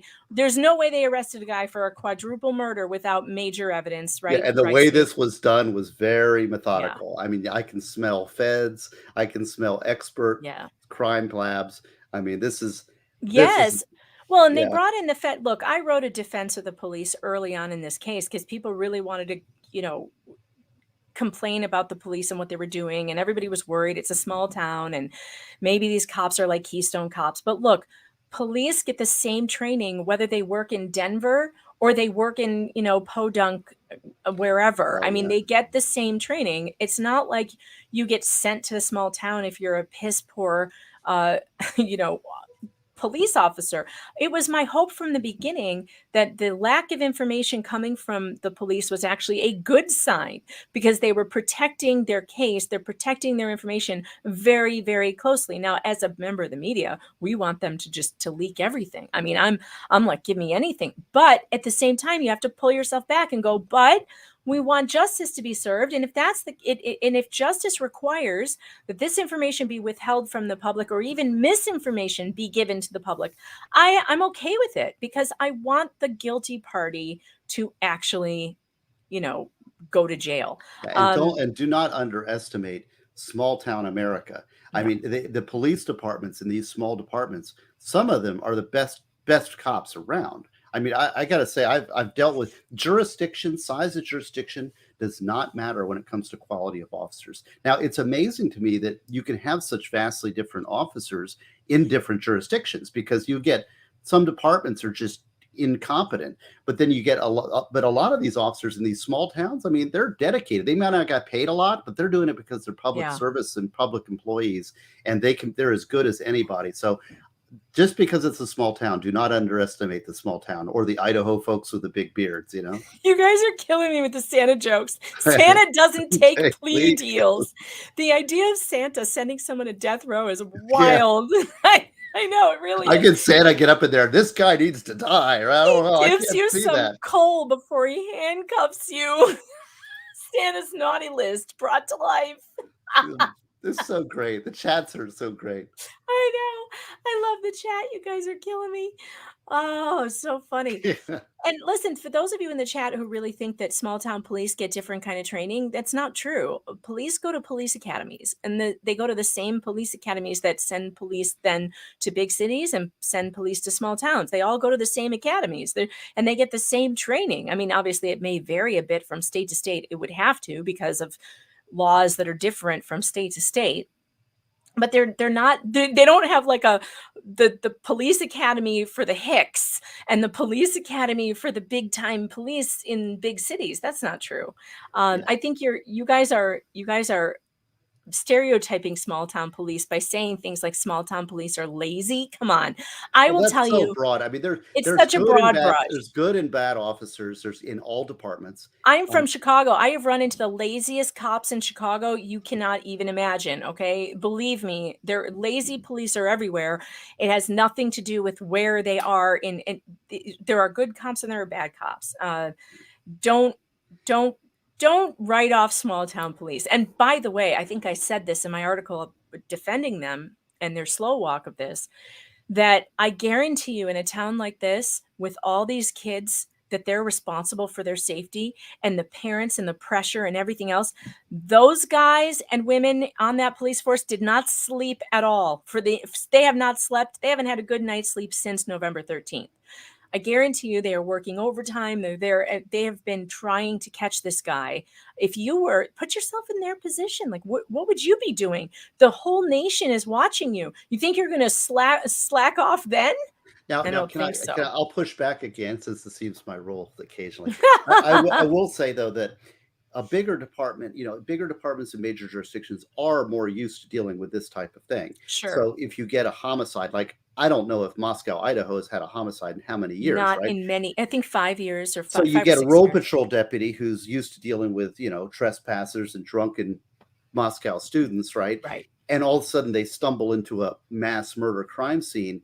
They may not have that training right on top of their head. They may not be equipped to deal with it. So they Right. may have contaminated the scene somehow and complicated, not done the right. I don't know. I'm just speculating, but I'm saying that because you don't deal with this type of thing all the time, whereas the big crime labs Sure, are you'd usually be in big rustier. cities. Obviously, the LA homicide department is going to be way more used to these kinds of cases. But in Moscow, what happened almost immediately was the feds were on the scene too. So you had FBI, at least 22 of them, and I think they increased the number to like 60. So there was huge help from across the nation. There was huge help to get them up to speed, and it happened almost immediately. So I was feeling pretty good about it. I did not like that they continued to change their story about the Yeah. targeted, not targeted. That felt to me like, oh man, I'm getting worried about you. I'm worrying that Right. you're making mistakes. However, with an arrest, I feel much better about it. I do. I feel much better. Like Giver says, Megan and I have watched hundreds of cases in small towns where police did not follow up on murder cases, made no arrests. I'm serious. Yeah, I know. But I mean, look, that doesn't just happen in small towns. It also happens in big cities where there are tons of unsolved murders. Chicago alone has a lot of unsolved murders, and a lot of them may have to do with police not following up. I just don't think it's indicative of a problem in all small town Yeah, and everybody, we're cop all shops. human beings, and cops are humans, just like people. Amazingly, they are, and so they're subject to fallibility. And so I remember I had a case that I was doing an appeal on, which I can't really talk about too much, but I can say that the Orlando Police Department in the Orange County Sheriff's Office solved that case with great police work. They did everything right with just great old-fashioned forensics, and it was Wow, an that's what amazing. makes me excited about this case. I can't wait to Yeah, see and how I they think did it. that's what I'm seeing a lot. Like that case was so amazingly and expertly done that I did the appeal on it.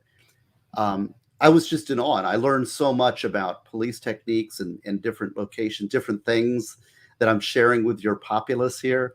So it's amazing. Good police work is just hard. It's like good reporting. I mean, look at how many bad reporters there are, and you're Oh doing God, and yes. you're doing the good, hard, boots on the ground type thing, and it takes work. So, It does. Moni G is proving me right here. Says it's true, Megan. Our neighbor's son just graduated from the police academy, and there were people there from all over the state, big city and small towns, even out of state. That's right. It's police academy is like cop college, and they all go to the same ones, and really they get the same training. yeah, Light Giver says something too. He says gang murders are harder to solve than woman murder in small town. That's absolutely right. Yeah, that's true. Because the random drive-by gang shooting, you have witnesses, they don't want to cooperate. Nobody saw anything. It's just like, why did this person get killed? Those are the ones that are tough. Like this type of crime, the fact that it wasn't solved for a while was really intriguing because these type of things are usually solved very quickly.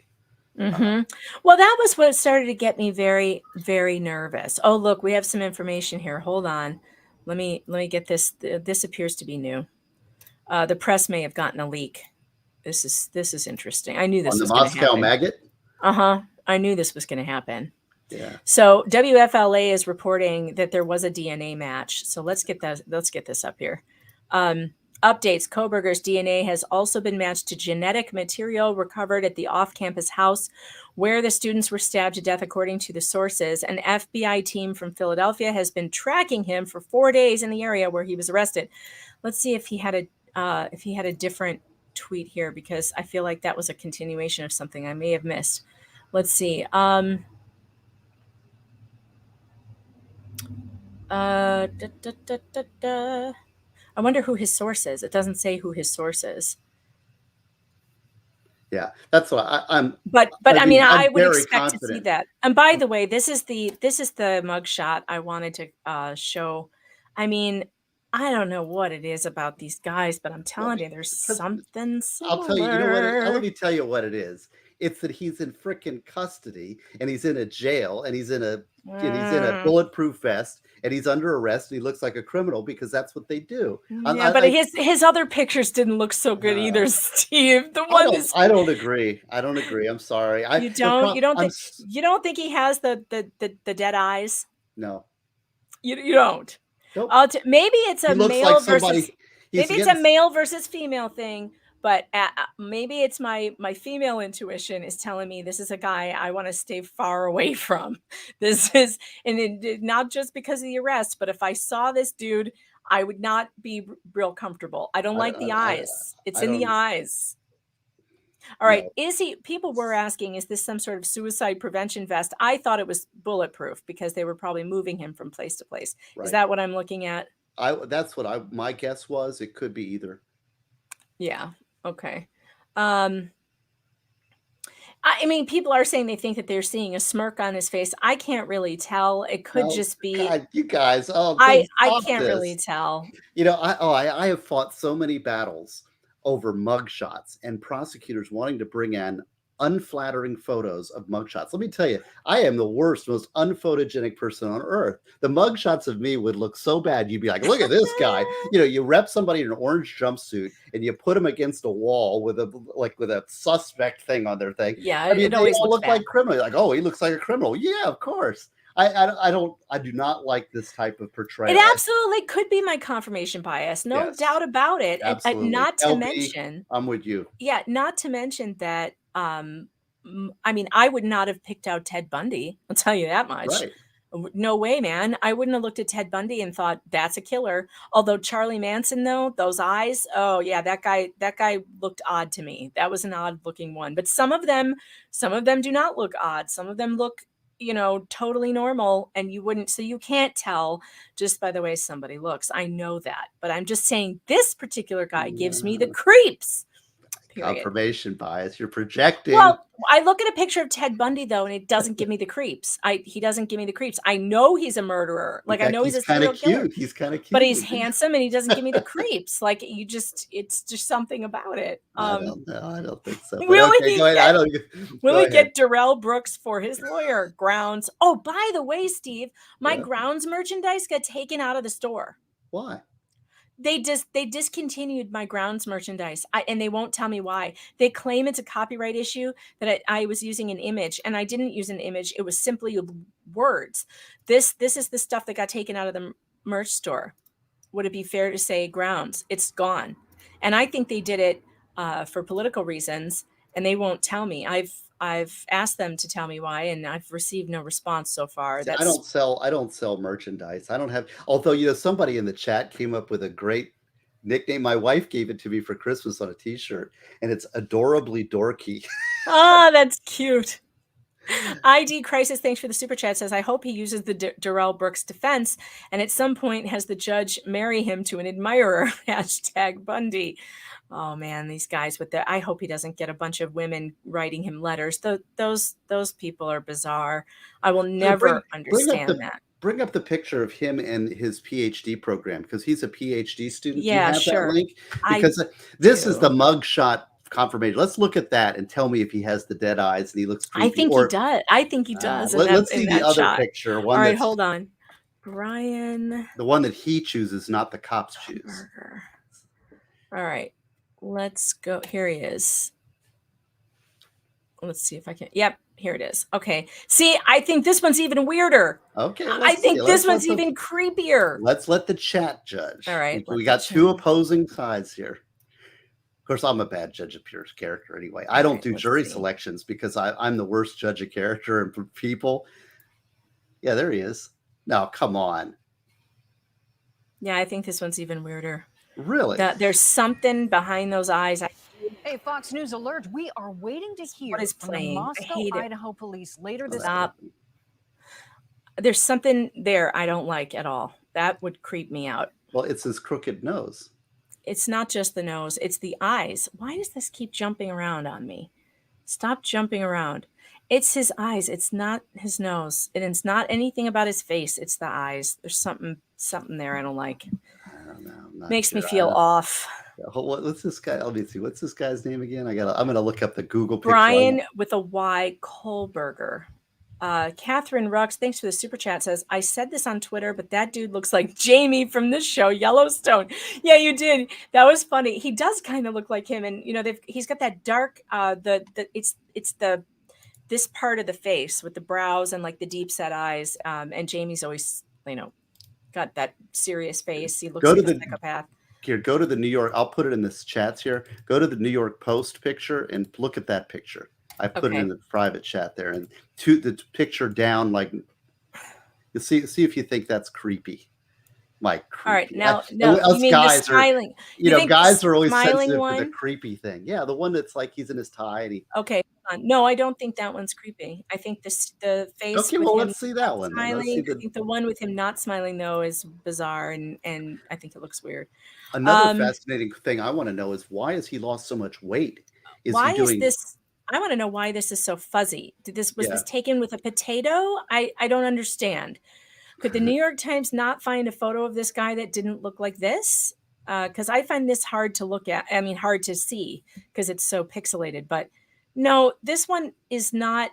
But I can't even really see his eyes because of the pixelation. But I think he looks more normal there. Obviously, we can't use a mugshot because you're right. Mugshots are. Is that him or is that a victim? No, that's not him. This is somebody else, I think. Or maybe it was. It is him. See, like he looks like a totally different guy in this picture than he does in the other pictures. Yeah, somebody's saying he's a vegetarian, a strict vegetarian. Let's see. We haven't read this New York Post article. Let's see if they found out anything else about him. We know that he's pursuing a doctorate in criminal justice. Let's see what else. Well, Kohlberger, they've got the Reddit thing, the survey. So we know that. I wonder where the information is coming that he's a strict vegetarian. He's a vegan. Yeah, I haven't seen that reported in any. He doesn't want to kill animals. Main source. Well, I'm still wondering who skinned that dog in Moscow. I mean, that was weird. No, it doesn't look like they have anything new here. This is all the same stuff. Man, I got to know this guy's story. What the heck? Fascinating. And yeah. Is he from Pennsylvania? I don't know. I think his parents. Sounds like his parents live in the house where he was arrested. That's what I've read. And maybe because his eyes are deep set. Yeah, that could be it. That might be off-putting. I don't know. And now, what was the crime in Washington State that you had said that they denied that it was linked? What was that? So a woman who was in her 70s was stabbed on the 13th of the month of not the same month of November, but in the same year. It was like it was in over the summer. I want to say June or July, on the 13th at 3 a.m. while she was sleeping.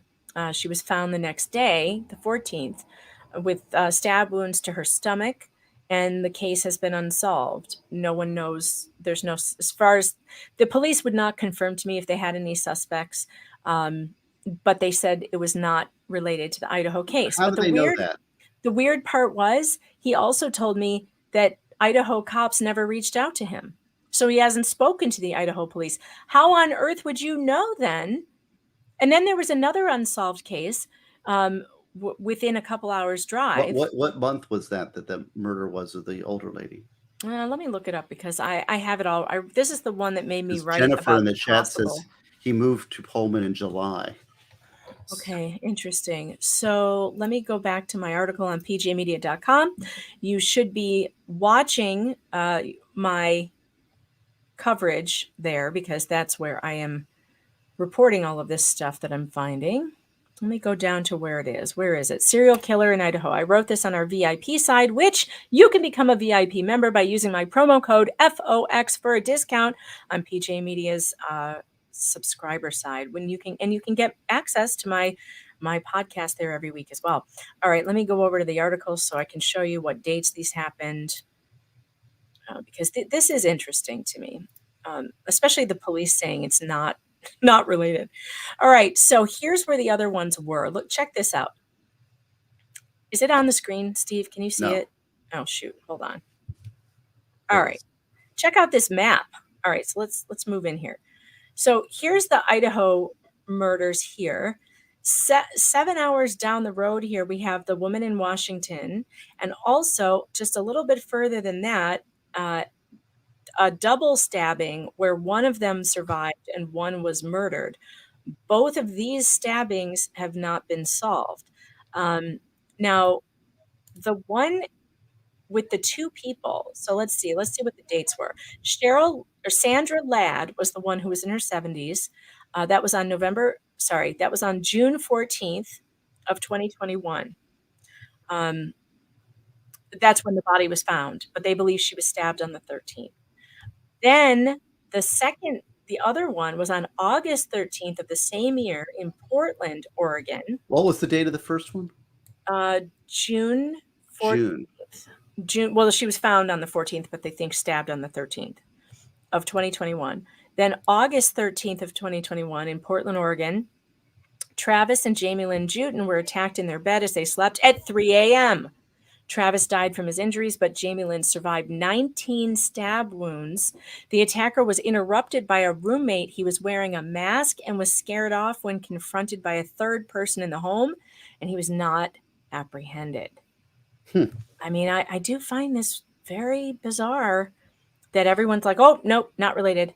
And unsolved murders, stabbing murders like this is all very unusual. So I don't know. I would not dismiss it out of hand. But let's focus on the case before somebody was saying in Rumble rant. You've got some unanswered Rumble rants. Oh, all right. Let me get over there. Thank you very much. Furby Slayer says strict vegetarian, guilty.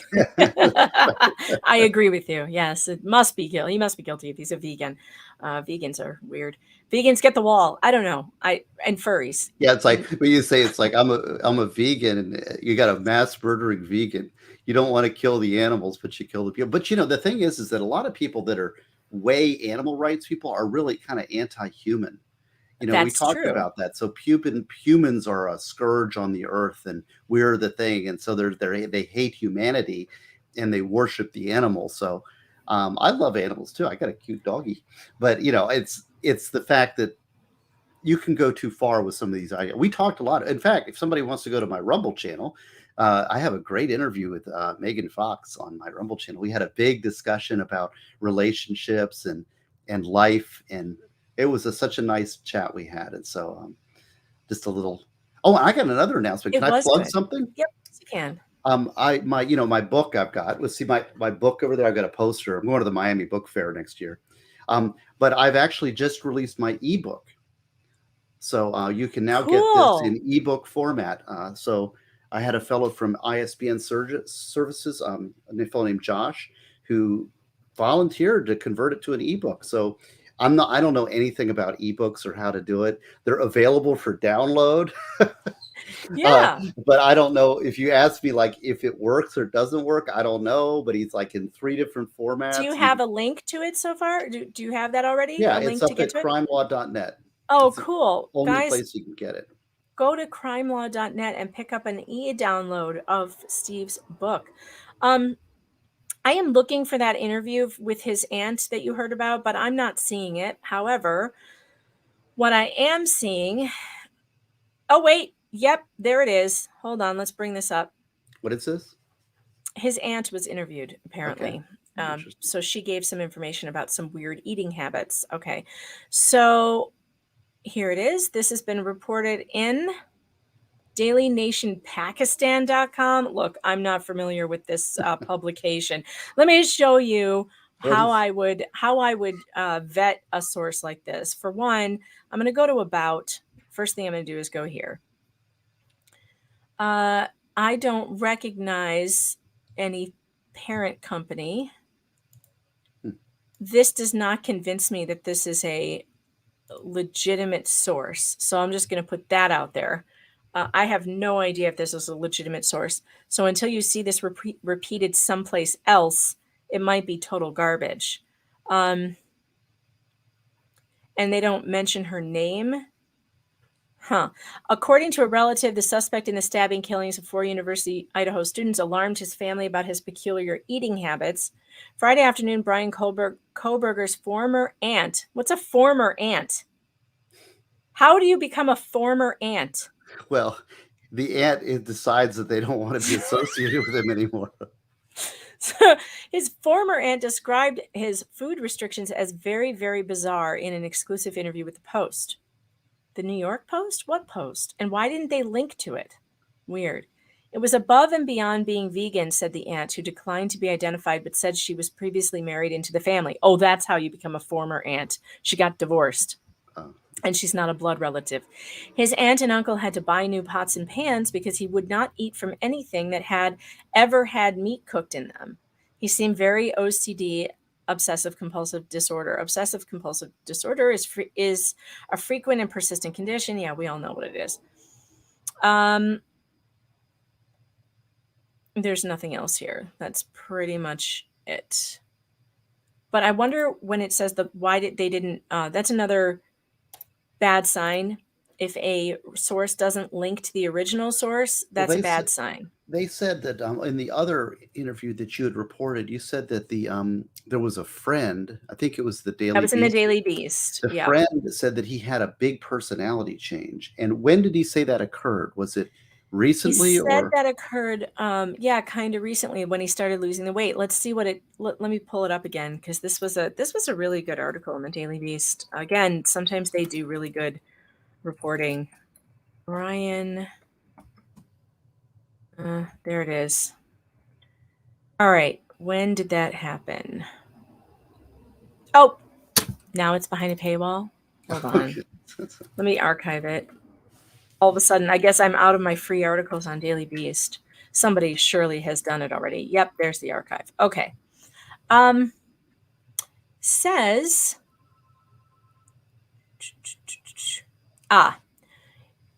we started cutting him off, and it was during the summer. What summer? Oh, last year? No. Nick McLaughlin, 26, who was friends with Kohlberger in high school and vocational school and had been following the Moscow murders, said he was surprised, said he was a down-to-earth member of his friend group who was overweight when they graduated junior year.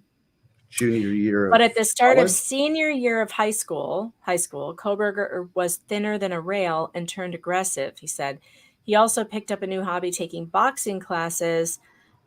So that was the summer of his junior year going into senior high school. So that's a long time ago. Because he's 28.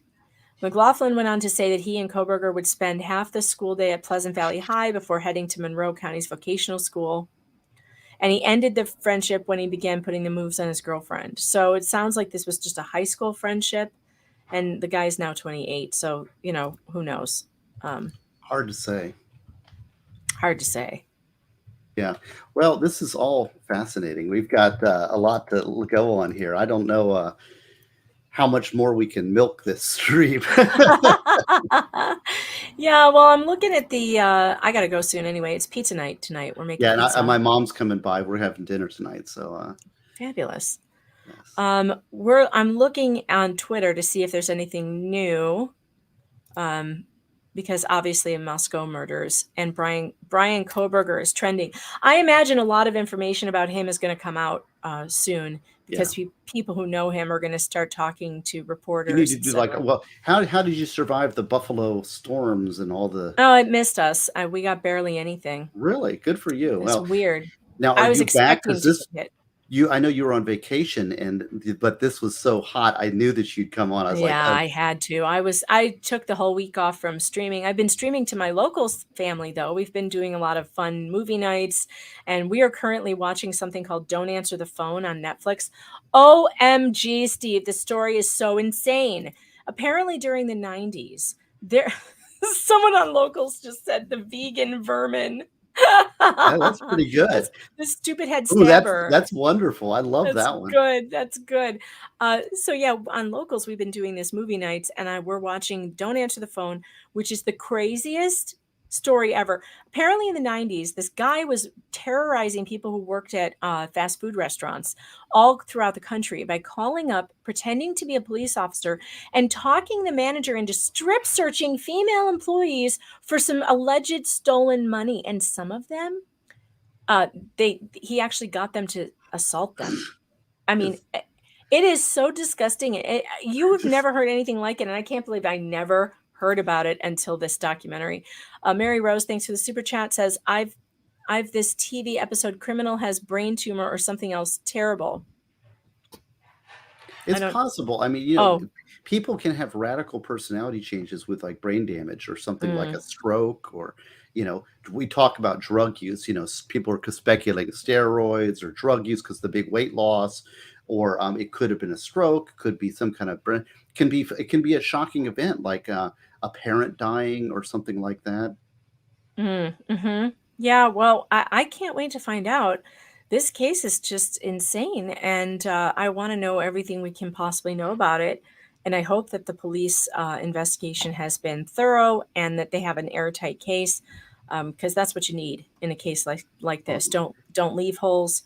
Don't leave anything for those crafty defense attorneys. Yes, that's right. Well, and I don't have a dog in this fight as far as, and I'm not. I'd like to see fair process. That's why I like the way that the press conference went. I like the way they're handling things. I want the guy to have a fair trial.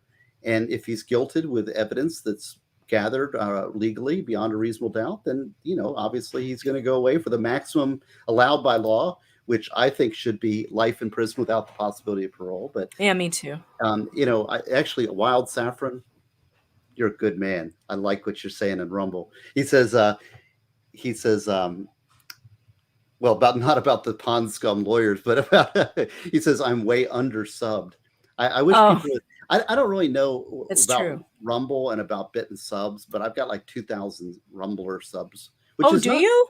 Yeah. That's like what I have. Well, no, I really? guess I'm up to 3,000 now, but I was just at 2,000 recently. So wow, I got another 1,000 subs. Great, thank you. Awesome. But Good I mean, job. I think Rumble takes a while. It takes a while to. Yeah, and I don't really. Rumble doesn't have the same kind of audience size that YouTube does. I mean, my YouTube channel has what? I'm over 17,000 now on YouTube, which is great. I'm really thrilled about that. But you just don't get the same kind of subs on Rumble. But I don't know. I'm not interested in building a house on a foundation of sand, Right. And I'm not like, I don't know. I'm just here. I'm a better like side man. So I'd rather come on y'all's shows and promote your shows, because seriously, when I was on the radio, I did radio for years. I came in we had a local radio show called Mark Burnier's show, and he was on there for like 30 years. He came on after Rush Limbaugh. And so I'd go on his show, and he passed away last year.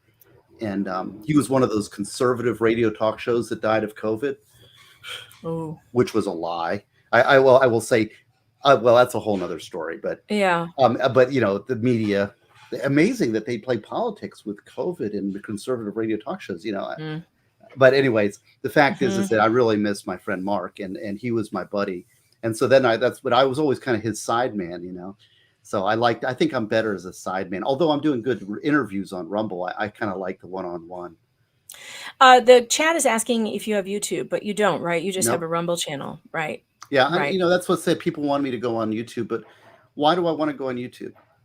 Right. I mean, if I weren't already on YouTube, like if I didn't already have an established channel there, I wouldn't be starting a YouTube channel now, I don't think. Not with the type of constant harassment that they give to their creators, and the constant threat of losing your channel that you're under. The only good thing about it is that it has a great pay scale. Like, it's a great way to make money on YouTube. You really can. Well, if you're pursuing that, but see, I'm a assistant public defender. I love my job as a Right. appellate lawyer. I've got this book as a hobby, and I like chatting. I like the public interaction. I think it's giving back. Trying Sure. to educate people and raise the debate and raise the morality scale a little bit, maybe on the internet, because there's so many pathological and amoral stuff out there that, and That's like, that's true. one of the things I loved about having our conversation, because we could go out there and put a plug in for some traditional relationships and Right. a little Christianity and a little bit of faith. And I think that those voices are not heard enough out there. So if I can be a little bit of a voice for that, then that's great. But other than that, I mean, I don't really need, I'm not looking for subs or subscribers, although it's cool. I mean, the neat thing about it is I get to talk to people like Megan. I can say, come on my Rumble channel. And it's Yeah, like, I it have is one fun. subscriber, right? I can say, no, I got 2,000 subscribers. Like, cool. So it gets me people are interested. Well, I think you have a lot to offer and you have a lot of good things to say. And I think people like hearing from you. ID Crisis, thanks for the Rumble rant, says, I saw Don't Pick Up the Phone. Can't wait for my next drive-through order. Wink, wink, nudge, nudge. It's crazy, you guys. And we're on episode 3. We'll be watching that on Locals soon, probably next week sometime, maybe True Crime Tuesday, when I do my True Crime Tuesday show on Tuesday. Later that night, we'll do another movie night. And if you're not a sub on my Locals right now, you really should be. Don't wait. You only have 2 more days, today and tomorrow, to get it at the very low price of $3 a month. And you can lock it in for the whole year. And using my promo code PANTS, you'll get a free month on me. And it's a real deal because it's going up in January to $5 a month like everybody else is.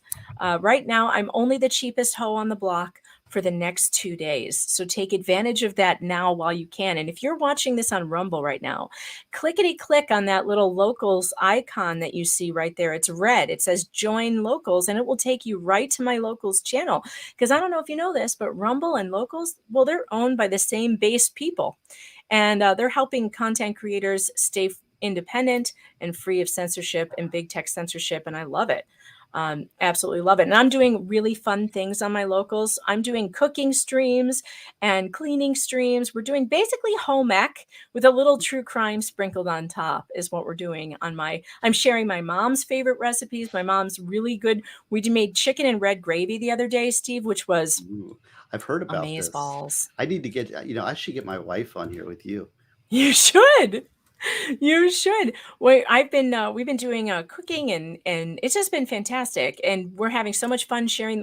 I made my mom's famous holiday cheese ball for Christmas, and I invited everybody on my Locals to come and make it with me. And a bunch of people did make it and show.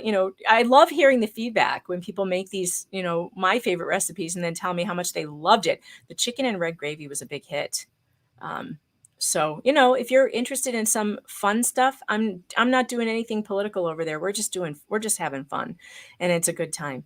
All right. Well, Steve, I'm going to let you go. All right. Well, keep me informed on on the progress here. I really enjoyed coming on. Thank you for all your kind chatters and the opportunity to speak. And I'll sign off here. My mom looks like she's in the driveway, so I got to go. Oh, perfect timing. All right. Well, I'll talk to you again soon. Thank you. Bye-bye. All right, everybody check out crimelaw.net. Make sure that you support Steve Gosney. He's great.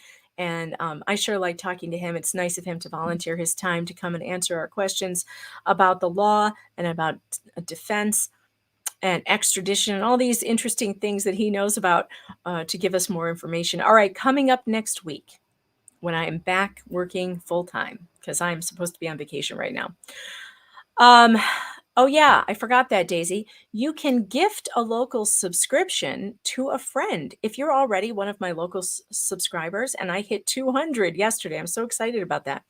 You can gift a Local subscription to a friend. And you can do that by if you're a Local sub, you can go on my Locals page and you'll see a link there. I have it on there somewhere. I should maybe find that link for you and put it in the chat. I'll see if I can do that. Pure Jealousy on Locals in the Locals chat says the chicken and red gravy was phenomenal. I'm so glad you enjoyed it. It really is really a good one. Oh, and I see that there's been a Locals tip. Ben SC says murders in redneck towns are the most difficult to solve. No dental records and all the DNA matches everyone. I wasn't prepared for the joke. I wasn't prepared for the joke. Perfect. All right. And don't forget, I've got books coming. My books are coming. I had 2 orders of books coming so that I can raffle off signed copies of my books to you guys. Hopefully I'll have them by next week and we can start doing that again because it's a whole lot of fun. And don't forget, when I hit 500 local subs, I'm going to be raffling off a signed t-shirt. It is my Objection Hearsay shirt from the Johnny Depp trial. I'm going to be raffling that off, a signed t-shirt. That is not sweaty at all. I cleaned it before before this. So don't worry about it. Hey, you know what we haven't done? You know, we've been sitting here for an awfully long time. We've been sitting here for 2 hours. And you know what we haven't done? Can you guess? 2 squats! Oh, yeah, we didn't do any squats. All right, it's time. Get up, get your lazy big butt off your chair, and do some squats or some push-ups so that you don't become an out-of-shape blob. You impose fatness on you. You did it by going, oh, I want the butter on the popcorn. Oh, I want the butter on the ice cream. Oh, I want the butter on the sandwich. Oh, I want the butter on the salad. Stop eating butter. Can you just get up, walk 1 mile? 2 squats! Walk farther. And if you can't walk, crawl, roll, get dragged by a goddamn forklift. Whatever is wrong with you, just move. Ever. Get off the chair, get off the couch. No one is coming to service you while you sink into that furniture, while you become one with the pleather your poor ass got on that Walmart couch. Can you try not floating into sadness?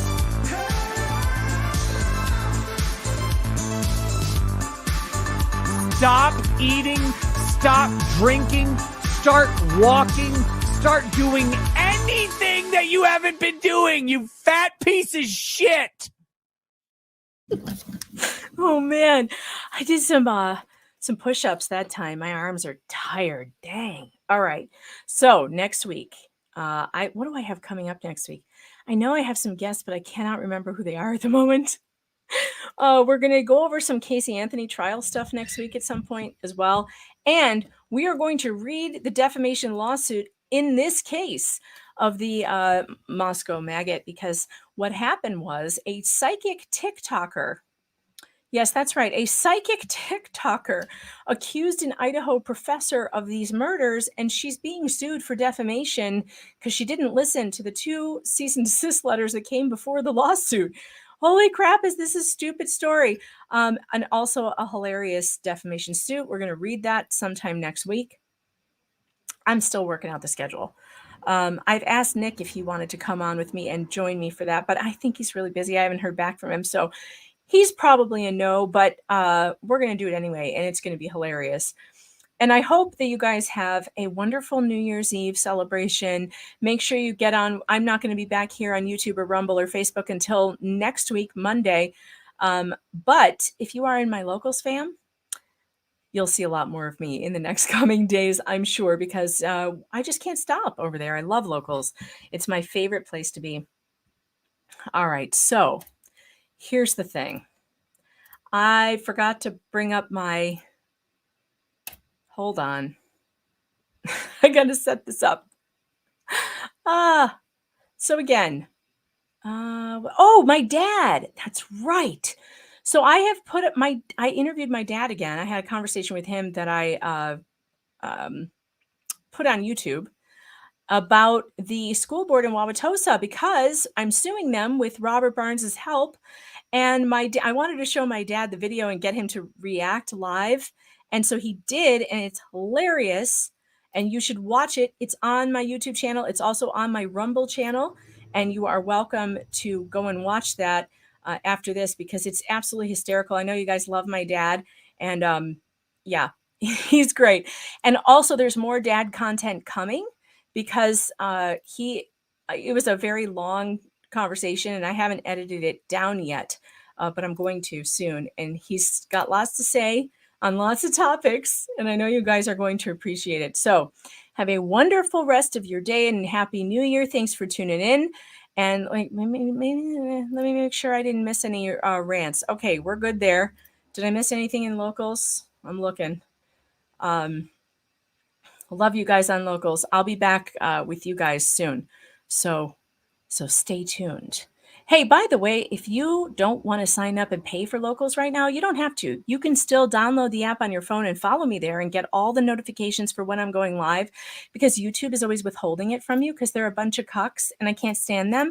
And, you know, you don't need to pay. You can just follow me there. And I have a lot of free stuff there too. I put up free streams. I put up one last night on how to make a Manhattan, which was a lot of fun. And that's still on the free side. So there's a lot of content there that you might like. So I will see you soon. And hopefully on Locals, meganfox.locals.com. See you guys.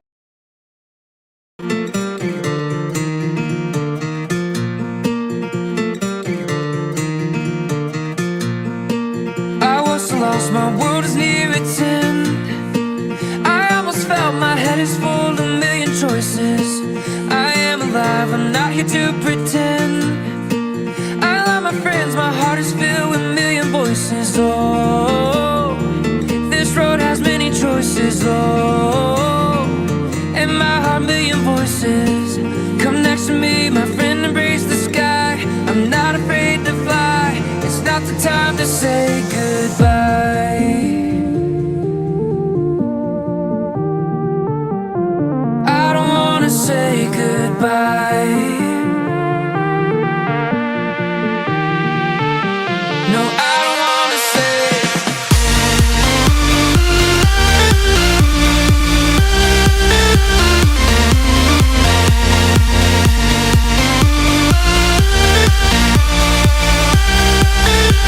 No, I don't wanna say goodbye.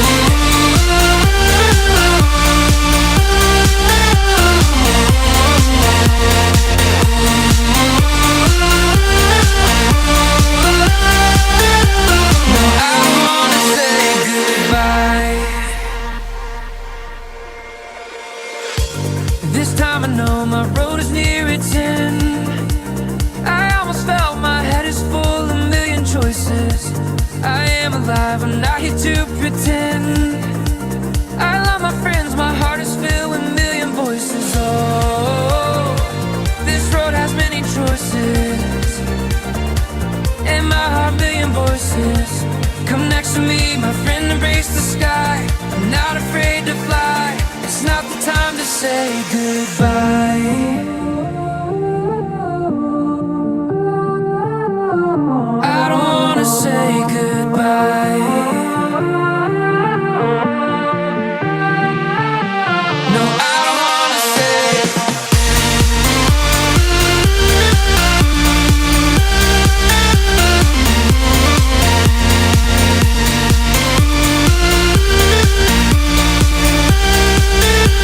No, I don't wanna say goodbye.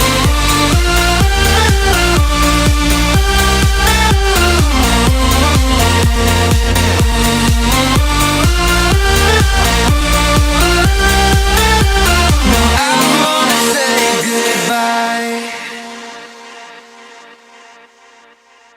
So I take it that Johnny's you've problem seen is he Cameron should have come Johnny's storming in there with Yeah. a string of Do you garlic recall whether and you some went holy into water. Mr. Jetson's Across first the crucifixion bedroom? one. May the Do you power of recall, Christ or no, compel you. No, I don't. You sure realized Miss his house Hubbard, was infested with just after succubuses that, and there's a photo here with you of what it, yes. Do you recall whether it was there when you arrived in the afternoon? I don't remember seeing it now. So while she No wonder he said drown her before you burn her. Oh my God. You- Your next witness? Now I know Witness why Your you wanted to Honor, drown her. Glacis, Your and next that is witness also lives in by Romania. video. Is that correct? That begins with Miss Fast.